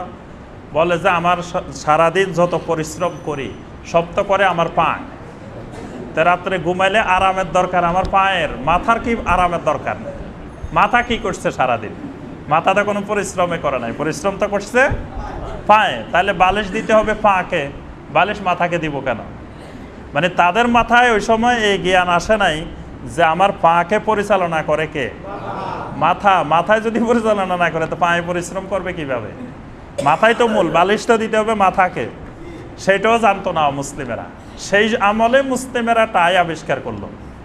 সেই স্পেনের সভ্যতা এক সময় বিলীন হয়ে গেল, এক সময় সেই স্পেনের সভ্যতা করুণভাবে বিদায় হলো। এখন মুসলিমেরা আবার উল্লাস প্রকাশ করে। সে এপ্রিল ফুল আসলে দেখা যায় মুসলিম ছেলেমেয়েরা খুশি হয়ে যায় যে ওই দিন আমাদের মুসলিমদের পতন হয়েছিল। তো এই স্পেনের সভ্যতা পতন হওয়ার পরে পুরা ইউরোপ থেকে আস্তে আস্তে মুসলিম সংস্কৃতি, মুসলিম কালচার আস্তে আস্তে ধ্বংস হয়ে গেছে। তো তখন ইহুদির খ্রিস্টানেরা, ইউরোপের অমুসলিমেরা, তারা মনে করলো যে মুসলিমেরা যে জিনিসগুলো আবিষ্কার করছে যেগুলো ভালো সেগুলো আমরা নিতে অসুবিধা কি। তো তখন তারা এই টাই ব্যবহার করা শুরু করলো, যে এটা তো ভালো জিনিস, মুসলিমেরা যেটা আবিষ্কার করছে, এখন তারা ব্যবহার করতে শুরু করলো। শুরু করার পরে তা আমাদের ওলামায়ে কেরাম আজকের যুগে আসেই এখন বলে যে এটা তো খ্রিস্টানদের পোশাক, এটা তো ইহুদিদের পোশাক। কারণ মাঝখান দিয়ে দীর্ঘ সময় তারা দেখে নাই যে মুসলিমেরা ব্যবহার করতে। আর আমরা এই দেশে পরিচিত পাঞ্জাবি, পায়জামা এসব পোশাকের সাথে ওলামায়ে কেরাম আমরা শার্ট প্যান্টও পরি না, শার্ট প্যান্ট পরে খুতবাও দিই না, টাইও পরি না। তো এখন কাউকে পরতে দেখলে বাস মনে করি যে এটা তো অমুসলিমদের পোশাক। উনি একজন এত বড় ইসলামী ব্যক্তি হই, উনি শার্ট প্যান্ট পরে, টাই পরে, বাস সর্বনাশ। হ্যাঁ, তো এটা হলো আসলে অমুসলিম কৃষ্টি কালচার নয়, এটা মুসলিম কৃষ্টি কালচার। যাই হোক, আমরা সর্বশেষ যে কথাটি বলবো যে অমুসলিমদের সংস্কৃতি, কৃষ্টি কালচার, আমরা যে দেশে বসবাস করি একটা মুশরিক জাতির সাথে, দুইটা মুশরিক জাতির সাথে আমরা বসবাস করি, হিন্দু এবং বৌদ্ধ। তাদের অনেকগুলো কৃষ্টি কালচার সংস্কৃতি আছে। এই সকল কৃষ্টি কালচার সংস্কৃতি থেকে আমাদেরকে সবসময় দূরে থাকতে হবে। আল্লাহ পাক আমাদের সবাইকে তৌফিক দিন। এরপরে আল্লাহ সুবহানাহু ওয়া তাআলা বানি ইসরাইলদেরকে লক্ষ্য করে আল্লাহ পাক বলতেছেন, ইয়া বানি ইসরাইল আযকুরু নি'মাতি আল্লাতী আন'আমতু আলাইকুম ওয়া আন্নী ফাদ্দালতুকুম আলাল আলামিন। হে বানি ইসরাইল। বানি ইসরাইল কারা? ইহুদিরা। মানে মূল কথা হলো ইহুদিদেরকে, ইহুদিদের আরেক নাম হলো বানি ইসরাইল। উযকুরু নি'মাতি আল্লাতী আন'আমতু আলাইকুম, আমি তোমাদেরকে যে নিয়ামত দিয়েছিলাম সেই নিয়ামতগুলোর কথা স্মরণ করো। কোন নিয়ামত? ইহুদিদেরকে আল্লাহ পাক অনেক নিয়ামত দিয়েছেন, তার মধ্যে সবচেয়ে বড় নিয়ামত হলেন অসংখ্য নবী রাসূল তাদের মধ্যে এসেছেন। নবী রাসূলেরা আল্লাহর জমিনের সবচেয়ে বড় নিয়ামত। তো অনেক নবী রাসূল তাদের মধ্যে আসছেন, অনেক আসমানি কিতাব আসছেন, অনেক দাঈল আল্লাহ আসছেন, এগুলোই হলো সবচেয়ে বড় বড় নিয়ামত। ওয়া আন্নী ফাদ্দালতুকুম আলাল আলামিন, সমগ্র বিশ্ববাসীর উপরে তোমাদেরকে আমি শ্রেষ্ঠত্ব, নেতৃত্ব দিয়েছিলাম। বানি ইসরাইলিরা এক সময় সারা পৃথিবী পরিচালনা করত। ওয়াত্তাকু ইয়াওমান লা তাজজি নাফসুন আন নাফসিন শাইআ, তোমরা সেই দিনটিকে ভয় করো যেই দিন কেউ কারো কোনো উপকারে আসবে না, কেউ কারো জন্য প্রতিদান কিছুই দিতে পারবে না। ওয়ালা ইউকবালু মিনহা আদলুন, যেদিন কারো থেকে কোনো ক্ষতিপূরণও গ্রহণ করা যাবে না। ওয়ালা তানফাউহা শাফাআ, যেদিন কোনো সুপারিশ, শাফাআতও কোনো উপকারে আসবে না। ওয়ালা হুম ইউনসারুন, কোনো দিক থেকে কোনো সাহায্য সহযোগিতাও পাওয়া যাবে না। কিয়ামতের ময়দানের অবস্থা আল্লাহ পাক বর্ণনা করেছেন। এই আয়াত থেকেই মুতাজিলারা বলছেন যে শাফাআত বলতে কিছু নাই। এটা মুতাজিলাদের বড় দলিল। তারা বলছে আল্লাহ পাক স্পষ্ট বলছেন ওয়ালা তানফাউহা শাফাআ, কোনো শাফাআত, কোনো সুপারিশ কিয়ামতের দিন উপকারে আসবে না। তাহলে শাফাআত আবার কি? কিন্তু আমরা বিশ্বাস করি আহলুস সুন্নাহ ওয়াল জামাত যে শাফাআত হক, তবে সেই শাফাআত হবে শাফাআতকারী এবং শাফাআত যাদের জন্য করা হবে দুইটাই নির্ধারণ করবেন আল্লাহ সুবহানাহু ওয়া তাআলা। ওয়া ইযি বিতালা ইব্রাহিম রাব্বুহু বিকালিমাতিন, এবার আল্লাহ পাক ইব্রাহিম আলাইহিস সালামের কিছু বিষয়, ইব্রাহিম আলাইহিস সালাম হলেন ইমামুত তাওহীদ, এই জমিনে আল্লাহর জমিনে তাওহীদের ইমাম, সবচেয়ে বড় ইমাম যিনি, তিনি হলেন ইব্রাহিম আলাইহিস সালাম। ইহুদিরাও দাবি করতো আমরা মিল্লাতে ইব্রাহিমের অনুসারী, খ্রিস্টানেরাও দাবি করতো আমরা মিল্লাতে ইব্রাহিমের অনুসারী, মক্কার মুশরিকেরাও দাবি করতো যে আমরা মিল্লাতে ইব্রাহিমের অনুসারী। পৃথিবীতে এই একটা মানুষ আছে যে মানুষটাকে সবাই নিজেদের দাবি করে। ইহুদিরাও দাবি করে আমাদের আব্রাহাম, দেখবেন অনেক নাম আছে, আব্রাহাম আছে না, এই আব্রাহাম মানে ইব্রাহিম। তারপরে খ্রিস্টানেরাও তাদের মনে করে, তারপরে মুশরিকেরাও ইব্রাহিম আলাইহিস সালামকে তাদের মনে করে। তা আল্লাহ পাক ইব্রাহিম আলাইহিস সালামের ব্যাপারে বর্ণনা করতেছে, তোমরা সবাই ইব্রাহিম আলাইহিস সালামকে তোমাদের লোক মনে করো। তো ইব্রাহিম তো এরকম ছিল না। ইব্রাহিমের আদর্শ, ইব্রাহিমের সংস্কৃতি কী ছিল আল্লাহ পাক সেটা তুলে ধরছেন।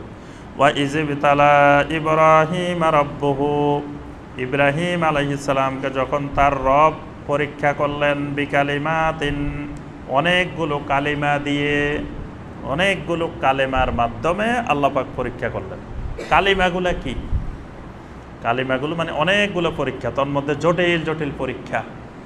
ছেলে আল্লাহ রাস্তায় জবাই করে দেওয়া, নিজের আদরের সন্তান, আদরের ছেলে, তাকে আল্লাহর উদ্দেশ্যে জবাই করে দেওয়া। তো এর থেকে বড় পরীক্ষা একজন মানুষের জন্য আর কি হইতে পারে? আল্লাহ পাক বলছে ইন্না হাযা লাহুয়াল বালাউল মুবিন, এটা ছিল একটা সুস্পষ্ট পরীক্ষা, কঠিন পরীক্ষা। এরকম ইব্রাহিম আলাইহিস সালামকে জীবনে অনেকগুলো পরীক্ষার সম্মুখীন হতে হয়েছে। বা আতাম্মাহুন্না, আল্লাহ পাক বলেন ইব্রাহিমকে আমি যতগুলো পরীক্ষা করেছি সব পরীক্ষায় কৃতকার্য হয়েছে।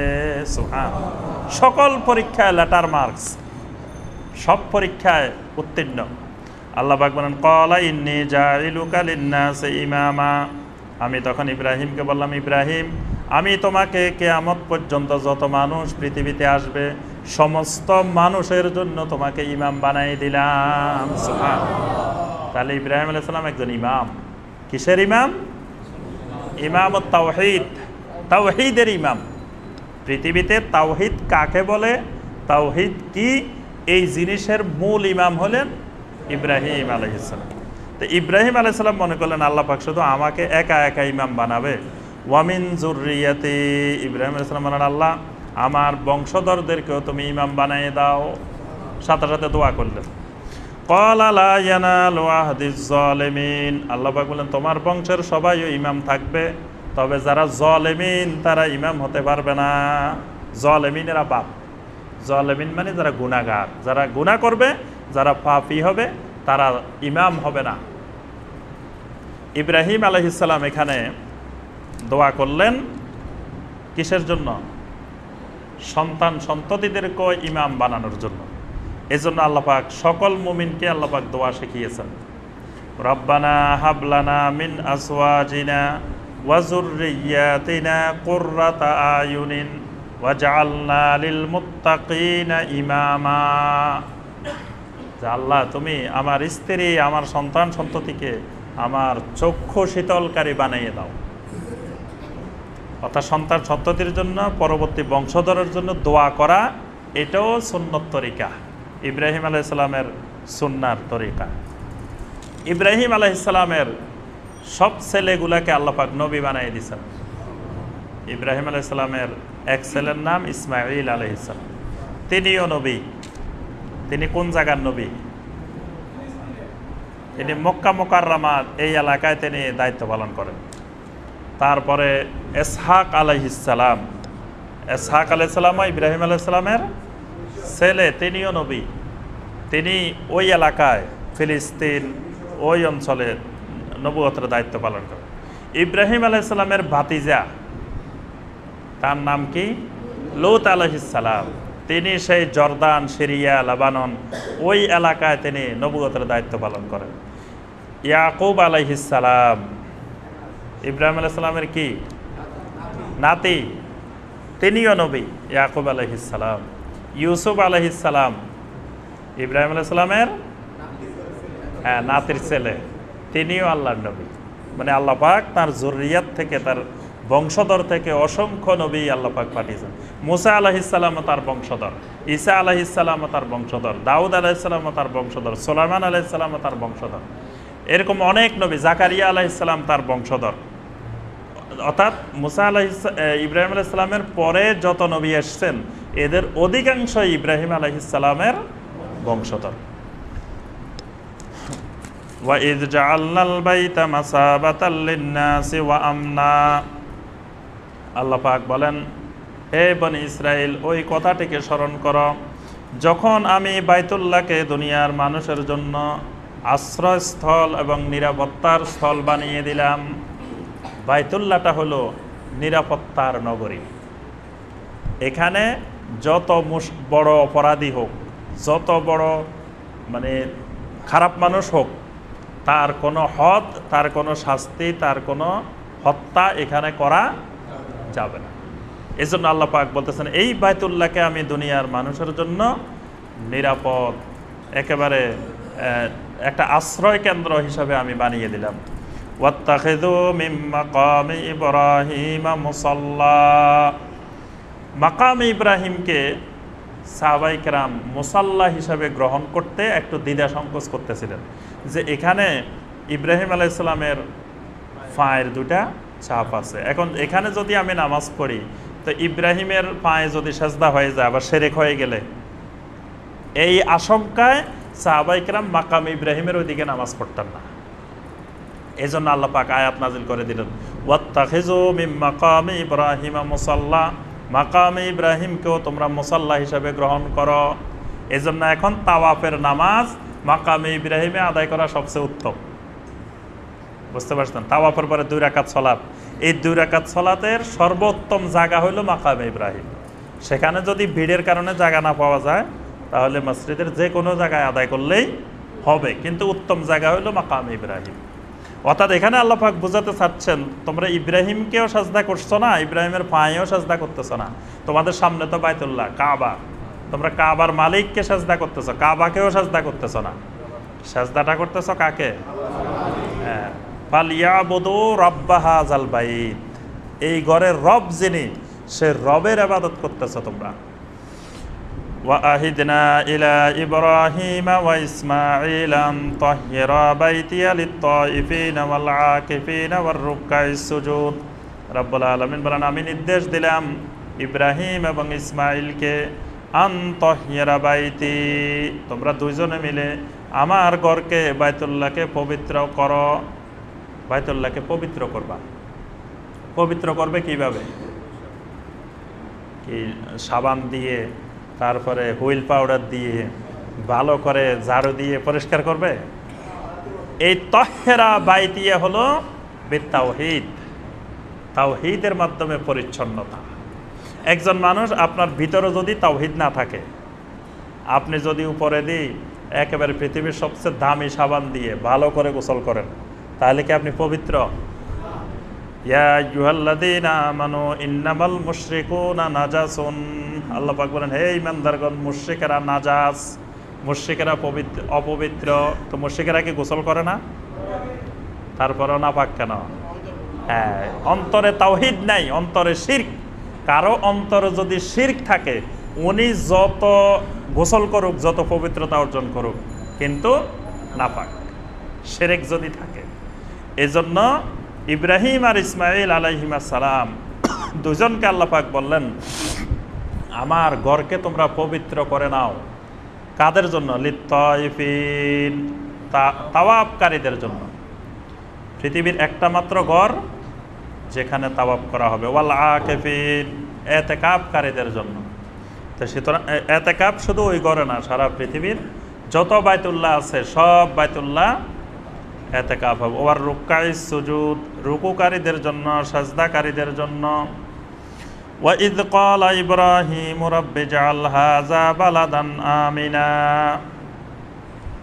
বাইতুল্লাহ তৈরি হয়ে গেল। বাইতুল্লাহ তাওয়াফকারীদের জন্য, এতেকাফকারীদের জন্য, রুকুকারীদের জন্য, সাজদাকারীর জন্য প্রস্তুত। কিন্তু বাইতুল্লাহর মধ্যে খাবার দাবার নাই। মানে বাইতুল্লাহটা এমন একটা জনপদে, যেই জনপদ আরবের মরুভূমির মধ্যে সবচেয়ে কঠিন মরুভূমি। মানে এখানে একটা গাছপালাও নাই। মক্কা মুকাররমার এরিয়ার মধ্যে একবারে কোনো গাছে হয় না, কিছুই হয় না। বর্তমানে অনেক চেষ্টা করে পানি এনে অনেক কিছু করে, কিছু গাছপালা মাঝে মাঝে আছে। কিন্তু নবী সাল্লাল্লাহু আলাইহি ওয়াসাল্লামের যুগে বা ইব্রাহিম আলাইহিস সালামের যুগে তখন এই জনপদে কিছুই ছিল না। এখন ইব্রাহিম আলাইহিস সালাম চিন্তা করলেন যে এখানে আল্লাহর ঘরকে কেন্দ্র করে তাওয়াফকারীরা আসবে, এতেকাফকারীরা আসবে, রুকু সিজদাকারীরা আসবে, তারা খাবে কি? তখন আল্লাহর কাছে ইব্রাহিম আলাইহিস সালাম দোয়া করা শুরু করলেন। ওয়া ইয ক্বালা ইব্রাহিম রাব্বি জাল হাযা বালাদান আমিনা।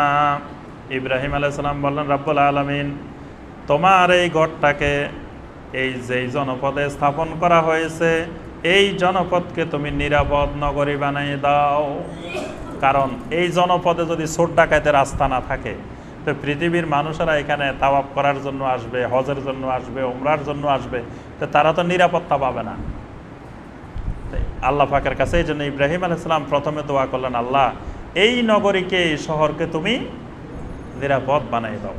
ওয়ারযুক আহলাহু মিনাস সামারাত, আর আল্লাহ তুমি দুনিয়ার যত ফল মূল আছে, যত ফল ফলাদি আছে, এই জনপদের মানুষের জন্য তুমি তাদের রিজিকের ব্যবস্থা করে দিও। সুবহানাল্লাহ। ইব্রাহিম আলাইহিস সালামের এই দোয়ায় এখন সারা পৃথিবীতে এমন কোনো ফল নাই যেটা মক্কায় নাই। বুঝতে পারছেন? মক্কার একটা বাজার আছে, কাকি বাজার, মক্কা থেকে একটু দূরে। ওই বাজারে যাই দেখবেন সমগ্র পৃথিবীতে যত ফল যেখানে উৎপাদন হয় সব ফল ওই বাজারে আছে। এটা ইব্রাহিম আলাইহিস সালামের দোয়ার ফসল। ইব্রাহিম আলাইহিস সালাম আল্লাহর কাছে দোয়া করতেছেন, ওয়ারযুক আহলাহু মিনাস সামারাত, হে আল্লাহ সারা পৃথিবীতে যত ফল ফলাদি উৎপন্ন হয় এই সকল ফল ফলাদি দিয়ে তুমি এই জনপদের লোকদের জন্য রিজিকের ব্যবস্থা করে দিও। সুবহানাল্লাহ। ওই এলাকায় একটা ফল উৎপন্ন হয় না, অথচ সারা পৃথিবী থেকে উৎপন্ন হয় সেখানে চলে যায়। তবে ইব্রাহিম আলাইহিস সালাম একটু আগে দোয়া করছিলেন যে আল্লাহ আমার সব সন্তানকে ইমাম বানায় দিও। আল্লাহ বলছেন খবরদার সবারই বানানো হবে না। এবার দোয়া করার সময় ইব্রাহিম আলাইহিস সালাম নির্দিষ্ট করে দিলেন, মান আমানা মিনহুম বিল্লাহি ওয়াল ইয়াউমিল আখির, হে আল্লাহ এই ফল ফলাদির রিজিক শুধু যারা আল্লাহ এবং আখিরাতের উপরে ঈমান আনে তাদেরকে দিও, বাকিদেরকে দিও না। কারণ একটু আগে আল্লাহ সবার জন্য চাইছে ইব্রাহিম আলাইহিস সালাম, আল্লাহ বলছেন লা ইয়ানালু আহাদিজ জালিমিন, জালেমদেরকে দেওয়া হবে না। এই জন্য এবার দোয়া করতে যাই শুধু ঈমানদারদের জন্য দোয়া করছেন। কিন্তু আল্লাহ পাক বললেন আবার উল্টা, এখানে ক্বালা ওয়া মান কাফারা ফাউমাত্তিউহু ক্বালিলান, ইব্রাহিম যারা কুফরি করে তাদেরকেও আমি রিজিক দিমু। ওয়ামান কাফারা, যারা কুফরি করে, ফাউমাত্তিউহু ক্বালিলান, অল্প সময়ের জন্য তাদেরকেও আমি রিজিকের ব্যবস্থা করে দিব। সুম্মা আত্তারহু ইলা আযাবিন নার, এরপরে আমি তাদেরকে আযাবে নারের দিকে নিক্ষেপ করে দিব, জাহান্নামের আযাব। এজন্য দেখেন আল্লাহর জমিনে একজন কাফের, একজন মুশরিক, একজন মুনাফিক, একজন ফাসিক না খেয়ে আছে? আল্লাহর ওয়াদা যে যত নাফরমানি করুক আল্লাহর, যত কুফরি করুক, যাই করুক, আল্লাহ বলতেছেন ফাউমাত্তিউ ক্বালিলান, আমি তাকে খাওয়াম। তাহলে রিজিক দেওয়ার মানে আল্লাহ তার উপরে সন্তুষ্ট না। আমরা মাঝে মাঝে বলে ফেলি অমুকের এত টাকা পয়সা, অমুক দেখে এক ওয়াক্ত নামাজও পড়ে না, আল্লাহ তারপরেও তারে দিতে থাকে। বলে না যে নামাজও পড়ে না, কিছুই করে না আল্লাহর ইবাদত বন্দেগী, তাও দেখে আল্লাহ তাকে দিতে আছে। তো নামাজ পড়লে যে আপনার টাকা পয়সা হবে এই কথা আল্লাহ বলছে নাকি? টাকা পয়সা ধন সম্পদ এটা আলাদা জিনিস, আল্লাহর ইবাদত আলাদা জিনিস। ওই টাকা পয়সা ধন সম্পদ এটা কাফেরও পাবে, মুশরিকও পাবে, মুনাফিকও পাবে, জালেমও পাবে, সবাই পাবে। আল্লাহ পাকের ওয়াদা ফাউমাত্তিউহু ক্বালিলান, অল্প সময়ের জন্য সবাইকে দেওয়া হবে, কিন্তু সুম্মা আত্তারহু ইলা আযাবিন নার, এরপরে তাদেরকে জাহান্নামে দেওয়া হবে। ওয়া বিইসাল মাসির, ওই জায়গাটা কতই না খারাপ জায়গা, নিকৃষ্ট জায়গা। এই যে ইব্রাহিম আলাইহিস সালাম দোয়াগুলো করলেন, আল্লাহ রাসূল সাল্লাল্লাহু আলাইহি ওয়াসাল্লামও ইব্রাহিম আলাইহিস সালাম এখানে দোয়া করছেন কোন নগরী? মক্কা নগরী, বালাদান আমিনা। এই বালাদান হলো বালাদে মক্কা, মক্কা নগরী। নবী সাল্লাল্লাহু আলাইহি ওয়াসাল্লাম একদিন মদিনার জন্য দোয়া করলেন, আল্লাহুম্মা বারিক লানা ফি সাইনা, আল্লাহুম্মা বারিক লানা ফি মাদিনাতিনা, আল্লাহুম্মা বারিক লানা ফি মুদ্দিনা। নবী সাল্লাল্লাহু আলাইহি ওয়াসাল্লাম দোয়া করলেন, হে আল্লাহ আমাদের আমাদের মুদ, আমাদের এই মদিনার মধ্যে তুমি বরকত দিয়ে দাও। সুবহানাল্লাহ। মদিনাও বরকতের নগরী। যে নবী সাল্লাল্লাহু আলাইহি ওয়াসাল্লাম বলেন এই মদিনার চিনেন? ওই যে ফিতরার সময় আমরা বলি যে 1 সা 2 সা, মানে মাপের একটা পরিমাপের একটা জিনিস। তো এটার মধ্যে আল্লাহ তুমি বরকত দিয়ে দাও, আল্লাহ মদিনার মধ্যে বরকত দিয়ে দাও। এরপরে নবী সাল্লাল্লাহু আলাইহি ওয়াসাল্লাম বললেন ইন্না ইব্রাহিম কানা নাবিয়্যুকা ওয়া আবদুকা ওয়া খালিলুকা, হে আল্লাহ, ইব্রাহিম আলাইহিস সালাম ছিলেন তোমার নবী, তোমার খলিল, তোমার বান্দা। ওয়া আনা আবদুকা ওয়া নাবিয়্যুকা, আমিও তোমার বান্দা, তোমার নবী, কিন্তু খলিল বলেন নাই। ইব্রাহিম আলাইহিস সালামের ব্যাপারে 3টা বলছেন যে আল্লাহ ইব্রাহিম তোমার নবী, তোমার খলিল, তোমার বান্দা, আর আমিও তোমার বান্দা, তোমার নবী। ইন্নাহু দাআ লিমাক্কাতা, ওই ইব্রাহিম আলাইহিস সালাম মক্কার জন্য তোমার কাছে দোয়া করেছিলেন। ওয়া ইন্নী আদউকা লিল মাদিনা, আমি রাসূল তোমার কাছে মদিনার জন্য দোয়া করতেছি। সুবহানাল্লাহ। তুমি যেমন ইব্রাহিম আলাইহিস সালামের দোয়ার বরকতে মক্কাকে হারাম বানাই দিছো, আমি রাসূলের দোয়ার বরকতে তুমি ওয়াজআলিল মাদিনাতা হারামা, মদিনাকেও তুমি হারাম বানাই দাও। সুবহানাল্লাহ। মদিনার নগরীকেও তুমি সম্মানিত বানাই দাও। সুবহানাল্লাহ।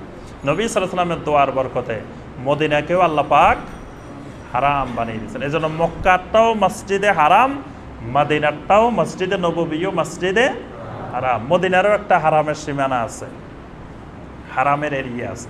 তো মক্কা হারাম হয়েছে ইব্রাহিম আলাইহিস সালামের দোয়ার বরকতে, আর মদিনা হারাম হয়েছে নবী সাল্লাল্লাহু আলাইহি ওয়াসাল্লামের দোয়ার বরকতে। এই জন্য সারা পৃথিবীতে দাজ্জাল প্রবেশ করলেও এই 2 হারামে দাজ্জাল প্রবেশ করতে পারবে না। মদিনা, মক্কা মদিনা দুটার 2 বৈশিষ্ট্য। মক্কা হলো তাওহীদের নগরী, মদিনা হলো এলেমের নগরী। আল্লাহ পাক দুইটাকে 2 জিনিসের জন্য বাছাই করছে। ইব্রাহিম আলাইহিস সালাম ইমামুত তাওহীদ, তাওহীদের ইমাম ইব্রাহিম আলাইহিস সালাম।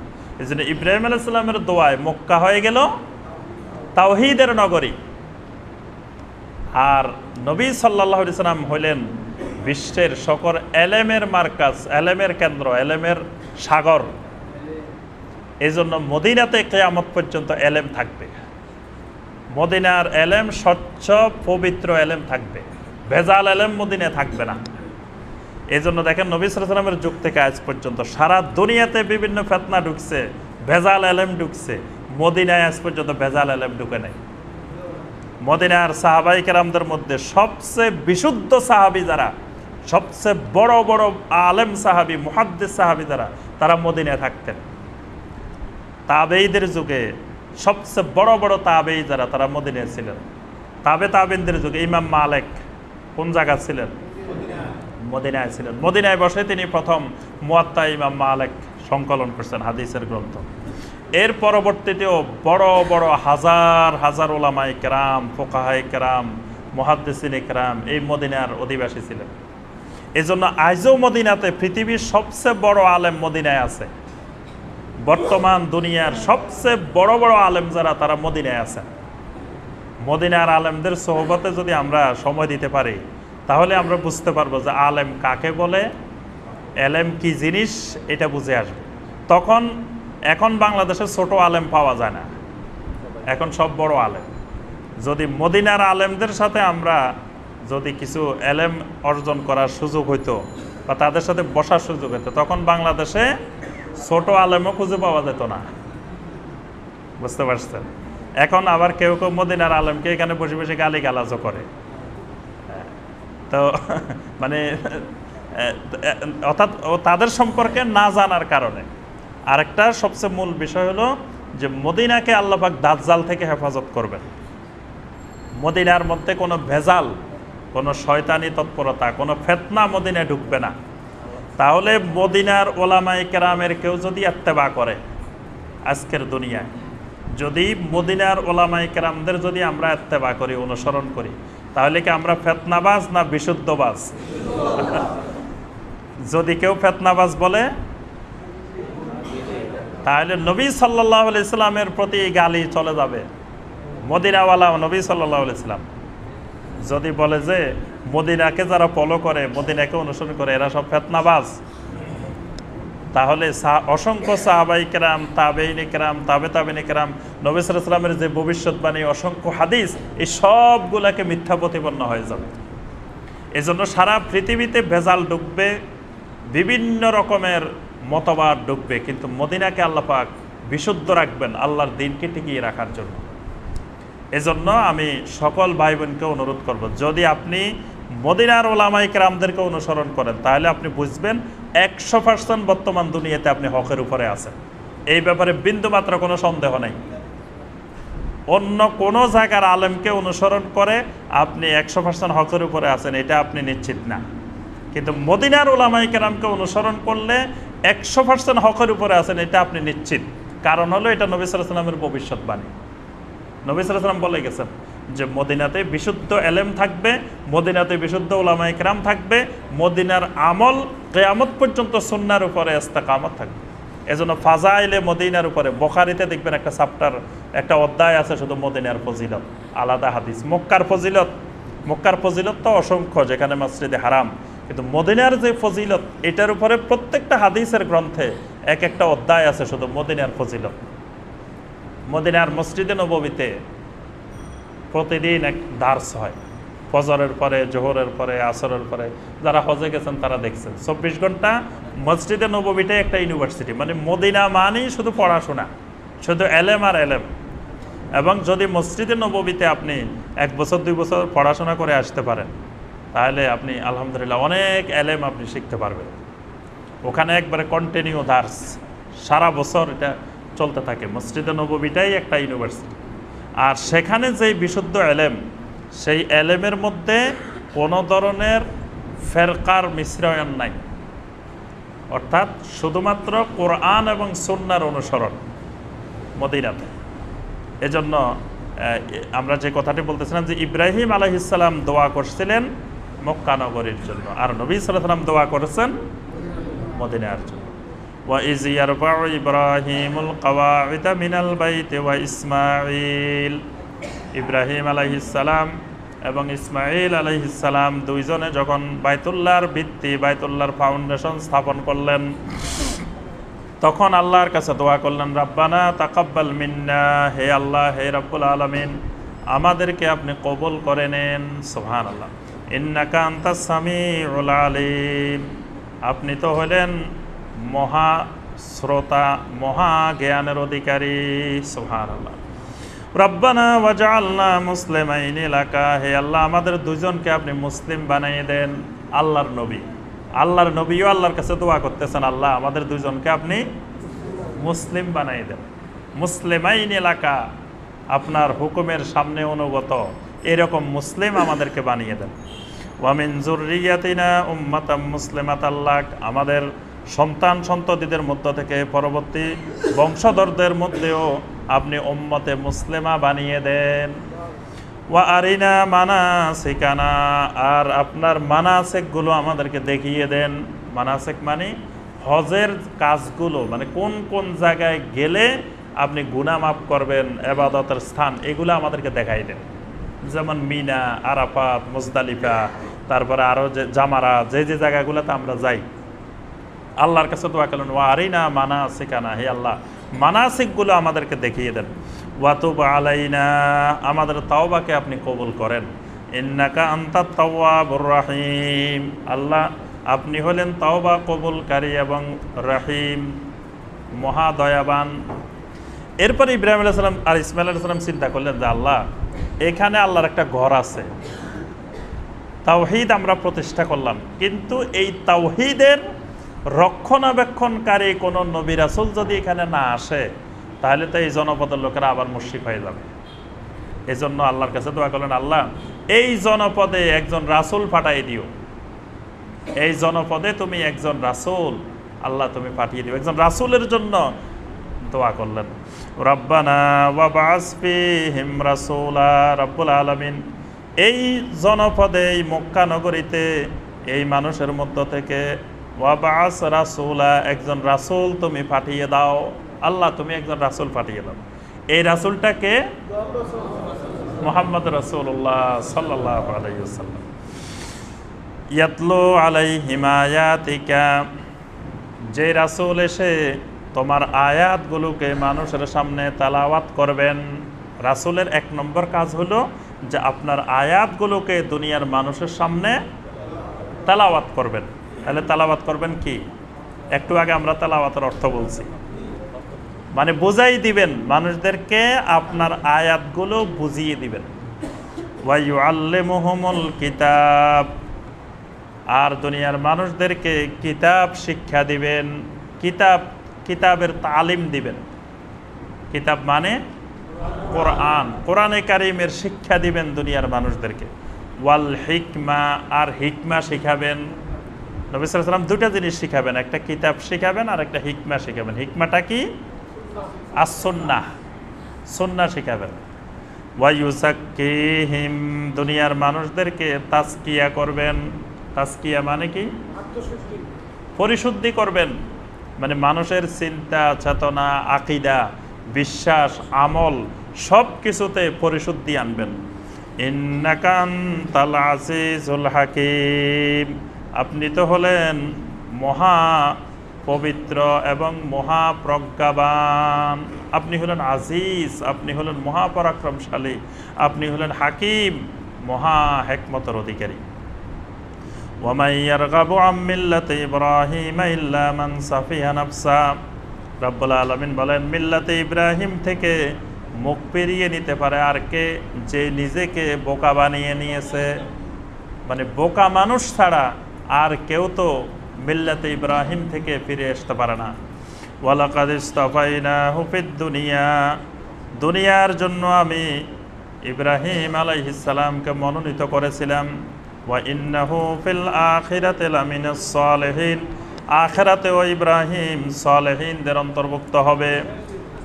ইজ ক্বালা লাহু রাব্বুহু আসলিম, যখন ইব্রাহিমকে তার রব বললেন আসলিম, তুমি মুসলিম হয়ে যাও, অনুগত হয়ে যাও। ক্বালা আসলামতু লিরাব্বিল আলামিন, তিনি সাথে সাথে বলে উঠলেন আমি আমার রাব্বুল আলামিনের কাছে আত্মসমর্পণ করলাম। মুসলিম কাকে বলে এটা সংজ্ঞা হলো এই আয়াত, যে ইব্রাহিম আলাইহিস সালামকে আল্লাহ বললেন তুমি অনুগত হয়ে যাও, ইব্রাহিম আলাইহিস সালাম সাথে সাথে বলেন আসলামতু লিরাব্বিল আলামিন, আমি আমার রাব্বুল আলামিনের সামনে অনুগত হয়ে গেলাম। ওয়া ওয়াসা বিহা ইব্রাহিম বানিহি ওয়া ইয়াকুব, ইহুদিদেরকে নবী সাল্লাল্লাহু আলাইহি ওয়াসাল্লাম জিজ্ঞাসা করলেন ইহুদিরা তোমরা ইহুদি নামটা কোথায় পেলা? তোমাদেরকে কে ইহুদি বানাইলো? ইহুদিরা ইহুদি হতে গেলে তাদেরকে একটা রঙের, একটা নির্দিষ্ট রং আছে, ওই রঙের পানিতে গোসল করাই ইহুদি বানাইতে হয়। এটাকে বলা হয় ব্যাপটিস্ট, মানে ব্যাপটিজম। ব্যাপটিজম হলো মানে ইহুদিদের একটা রং আছে, খ্রিস্টানদের আর একটা রং আছে। মানে ইহুদি হইতে হইলে ওই রঙের পানি দিয়ে ওই লোকটাকে গোসল করায়, আবার খ্রিস্টান হইতে গেলে ওই আরেকটা রং আছে, ওই রঙের পানি দিয়ে গোসল করায়। এই গোসল করানোর মাধ্যমে ব্যাপটিজম হয়, মানে ধর্মান্তরিত হয়। তো তাদেরকে জিজ্ঞাসা করলো তোমরা ইহুদি, এই কথাটা তোমাদেরকে কে নাম রাখছে? ইব্রাহিম আলাইহিস সালাম রাখছে, নাকি ইসহাক আলাইহিস সালাম রাখছে, নাকি ইয়াকুব আলাইহিস সালাম রাখছে? তারা বলতো যে না, এটা তো আমাদের ইব্রাহিম আলাইহিস সালাম আমাদেরকে ইহুদি নামকরণ করে গেছেন। আল্লাহ পাক বলতেছেন ইব্রাহিম তোমাদেরকে ইহুদি নামকরণ করেন নাই, ইব্রাহিম তোমাদেরকে নামকরণ করেছেন কি? মুসলিম। ওই কথাটাই আল্লাহ পাক তুলে ধরছেন। ওয়া ওয়াসা বিহা ইব্রাহিম বানিহি ওয়া ইয়াকুব, ইব্রাহিম আলাইহিস সালাম এবং ইয়াকুব আলাইহিস সালাম দুইজনেই তারা যখন মৃত্যুর সময় ঘনিয়ে আসলো তখন সন্তান সন্ততিকে ডেকে ওসিয়ত করলেন ইয়া বানিয়া ইন্নাল্লাহা আস্তাফা লাকুমুদ্দিন, হে আমার সন্তান সন্ততিরা, আল্লাহ সুবহানাহু ওয়া তাআলা তোমাদের জন্য একটি দিনকে মনোনীত করেছেন, সেই দিনটা কি? ইসলাম। ফালা তামুতুন্না ইল্লা ওয়া আনতুম মুসলিমুন, খবরদার তোমরা মুসলিম না হয়ে কেউ মরিও না।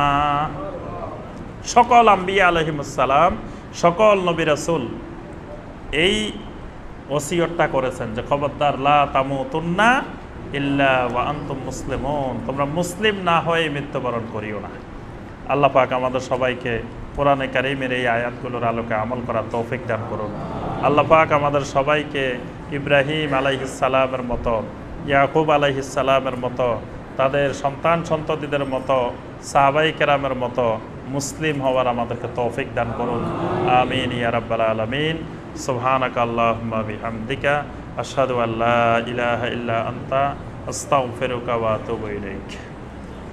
সংক্ষেপে দুই একটা প্রশ্ন থাকলে আমরা আলোচনা করে ইনশাআল্লাহ সালাতুল ইশা। জি বলেন। আসসালামু আলাইকুম।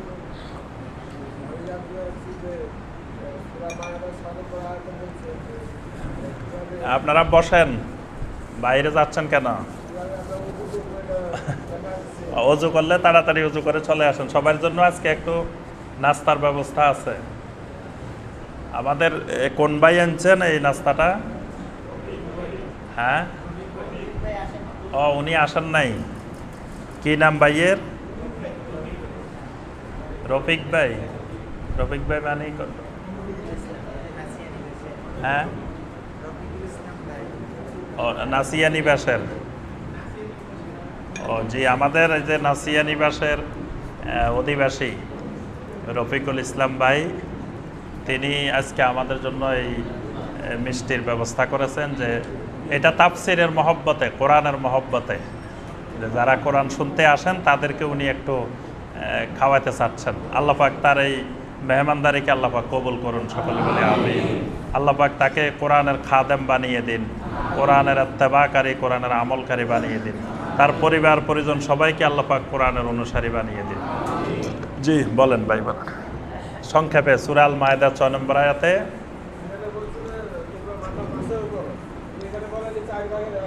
জি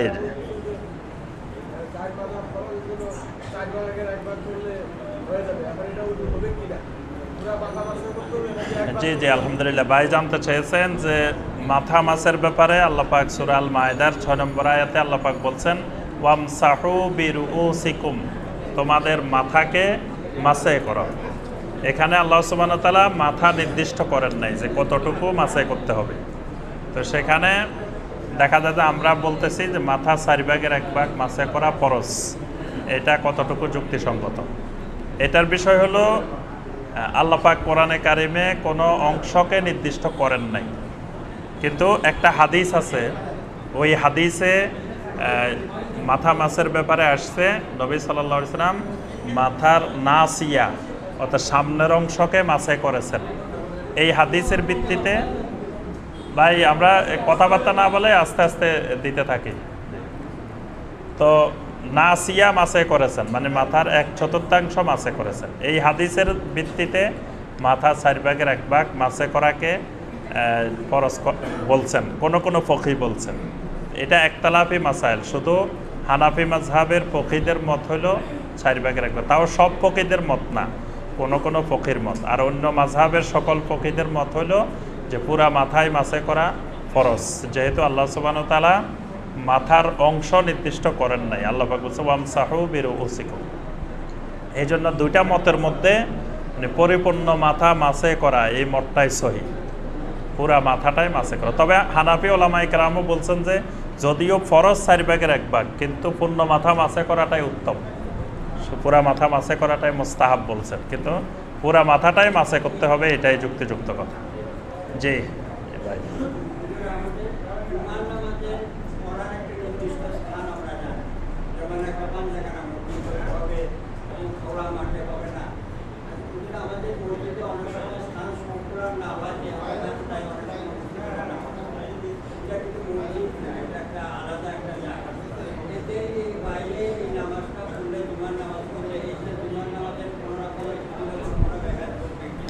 জি আলহামদুলিল্লাহ। ভাই জানতে চেয়েছেন যে জুমার সালাত তো আমরা মসজিদে আদায় করি এবং জুমার সালাত আদায় হওয়ার জন্য অনেকগুলো শর্ত শারায়েত আছে। এখন দেখা যায় জুমার দিন জায়গা সংকুলন না হলে অনেক ভাই রাস্তায় বা যে সামনে বাড়িতে ওখানেও সালাত আদায় করতে হয়। এটাতে জুমার ফজিলত কোনো অংশে কম হবে কি না? এখানে বিষয় হলো জুমার সালাতের জন্য যেই অংশ নির্ধারিত থাকবে অর্থাৎ যে মসজিদ থাকবে, সেই মসজিদ যদি জায়গা সংকুলন না হয়, মসজিদের জায়গা খালি রেখে যদি রাস্তার মধ্যে দাঁড়ায় তাহলে তার নামাজ হবে না। মসজিদের জায়গা খালি আছে উপরে 5 তলায় 4 তলায়, কিন্তু সেখানে দাঁড়াইলো না, সে মসজিদে না দাঁড়ায় রাস্তার মধ্যে দাঁড়াইছে, যে উপরের থেকে নামতে দেরি হতে পারে, নামাজ শেষ করে দৌড় মারা যাবে না। নামাজ শেষে দৌড়াইতে হইলে তো রাস্তা দাঁড়াইলে সুবিধা। এরকম কিছু মুসল্লি আছেন যে তারা ওই উপরে উঠতে চান না, তারা চান যে এখানে দাঁড়াইলাম বাস এখান থেকে তাড়াতাড়ি চলে যাওয়া যাবে। তো এরকম হলে তার নামাজে হবে না। আর ওই জাতীয় মুসল্লি ভাই যারা আসেন তারা সাপ্তাহিক মুসল্লি বেশিরভাগ। তো সাপ্তাহিক মুসল্লি তো এক ওয়াক্ত সলাত আদায় করলে তিনি কোনো ফজিলত পাবেন না। আমরা ওইটা আলোচনা করছি না যে সলাত হলো 5 বার। তো সুতরাং কেউ যদি একবার আদায় করলো, 4 বার আদায় করলো না, তো সে তো কোনো নাম্বারে পাবে না। আদায় করলে 5 বার আদায় করতে হবে। ওই দিন ফজর থেকে শুরু করে এশা পর্যন্ত আদায় করলে উনি হয়তো কিছু নাম্বার পাইতে পারে। তো যিনি শুধু জুমার মুসল্লি, তো তিনি তো ওই রকম মুসল্লি যে হাজিরা দিয়ে উনি মনে করে যে হাজিরাটা দিলাম, সিগনেচারটা করেই দৌড় দিব অফিস ফাঁকি দিয়ে, এই জাতীয় চিন্তা ভাবনা। তো এই জন্য অধিকাংশ মানে যারা এরকম করে অনেক ভাই এরকম যে তাড়াতাড়ি যাওয়ার জন্য। তো মূল কথা হলো মসজিদের জায়গা থাকলে তার নামাজে হবে না। আর যদি জায়গা নাই, মসজিদ সব ফিল আপ হয়ে গেছে, তখন মসজিদের সাথে সংযুক্ত যে জায়গাগুলো আছে চতুর্দিকে মসজিদের সাথে সংযুক্ত, সেটা অন্য ব্যক্তির জায়গা হলে ওই ব্যক্তি যদি পারমিশন দেয় তাহলে সেখানে আদায় করলেও সলাৎ হবে। ওই ভিত্তিতে রাস্তা যদি আদায় করে তাহলে অসুবিধা নেই, কারণ জায়গা নাই আর কি করবে, তখন তার সলাৎ হবে। জি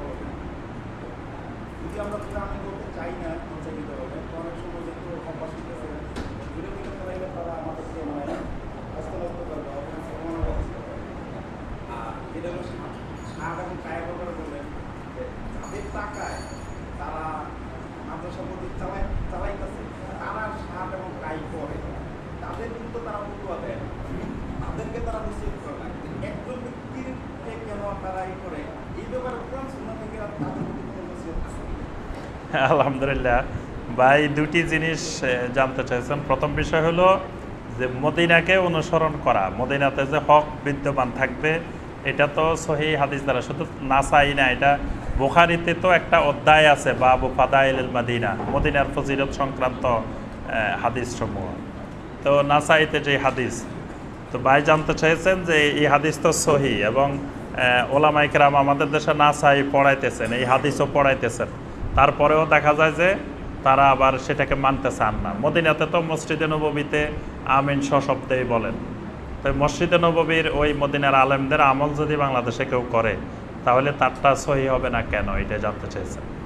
তো এটার বিষয় হলো শুধু নাসাইয়ের ব্যাপারে না, বুখারীও তো আমাদের দেশে 1 নম্বর হাদিসের কিতাব। আলিয়া মাদ্রাসা, কওমি মাদ্রাসা, সব মাদ্রাসায় তো বুখারী পড়ানো হয়, এবং বুখারীর ওস্তাদেরাই দেখা যায় যে বুখারীর অসংখ্য হাদিসের বিরুদ্ধে কথা বলেন। মানে বুখারীর যিনি ওস্তাদ, বুখারী যিনি পড়ান, তিনি বলতেছেন যে না, এটা আমাদের মাযহাবে নাই।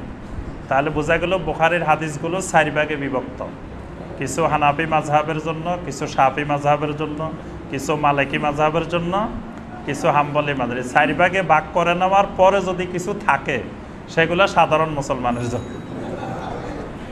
যদি 4 ভাগের পরে যদি কিছু থাকে, আর যদি সব নিয়ে যায় তাহলে তো আর সাধারণ মুসলিমের জন্য কিছুই নেই, 4 ভাগ করে সব নিয়ে গেছে।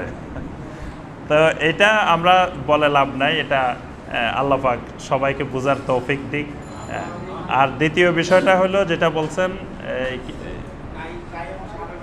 জি জি বুঝছি ভাই, যেটা বলতে চাইছেন যে দেখা যাচ্ছে আমাদের মুসল্লি যারা, ধরেন মসজিদের মুসল্লি, তারপরে আরও বাইরে, এখানে অধিকাংশ মুসল্লি কিন্তু শার্ট প্যান্ট টাই পরে আসেন। তারপরে আমাদের মাদ্রাসাগুলোতে যারা সবচেয়ে বেশি সাহায্য সহযোগিতা করেন তারা কিন্তু শার্ট প্যান্ট টাই পরেই আসেন। তো তারা টাকা পয়সা দেওয়ার কারণে, সাহায্য সহযোগিতা করার কারণে কিন্তু আমরা তাদের বিরুদ্ধে কোনো কথা, তারা সুদখোর হইলেও কিছু বলি না, বিশাল বিশাল মহা সুদখোর, কিন্তু যখন আমার মাদ্রাসায় টাকা দেয় তখন তাকে দোয়া করি জান্নাতে পৌঁছাই দিই, বরং হাতে ধরিলই যে দিয়ে আসি জান্নাতের দরজা পর্যন্ত। তার তখন সুদখোর, ঘুষখোর, যত হারামখোর যা আছে সব মাপ, কারণ উনি তো টাকা দিচ্ছেন এখন। তো এই জন্য মানে ভাই বলছেন যে এইরকম তাদের বিরুদ্ধে আমাদের কোনো কথাবার্তা নাই। আজ পর্যন্ত আমরা বলি না কোনো ইমাম সাহেব যে আমার পিছনে শার্ট প্যান্ট টাই পরা লোকেরা নামাজ পড়বেন না, এই কথা আমরা বলছি কোনোদিন? যারা শার্ট প্যান্ট টাই পরবে আসবেন, এটা ইহুদিদের পোশাক, এটা খ্রিস্টানের পোশাক, তারা মসজিদ থেকে বের হয়ে যান। যারা সুদ খান তারা বের হয়ে যান, যারা ঘুষ খান তারা বের হয়ে যান, যারা এই কাজ করেন বের হয়ে যান, এরকম কথা কিন্তু আমরা বলি না। অথচ দেখা যায় দুই একটা সাধারণ বিষয় নিয়ে আমরা অনেক মুসলমানকে বলে ফেলি যে মসজিদে আসিয়েন না, মসজিদ থেকে বের হয়ে যান। এগুলো অত্যন্ত দুঃখের বিষয়। এগুলা কোরআন সুন্নাহর ভিত্তিতে তো এগুলা সহি নয়। আল্লাহ পাক সবাইকে বুঝার তৌফিক দান করুন।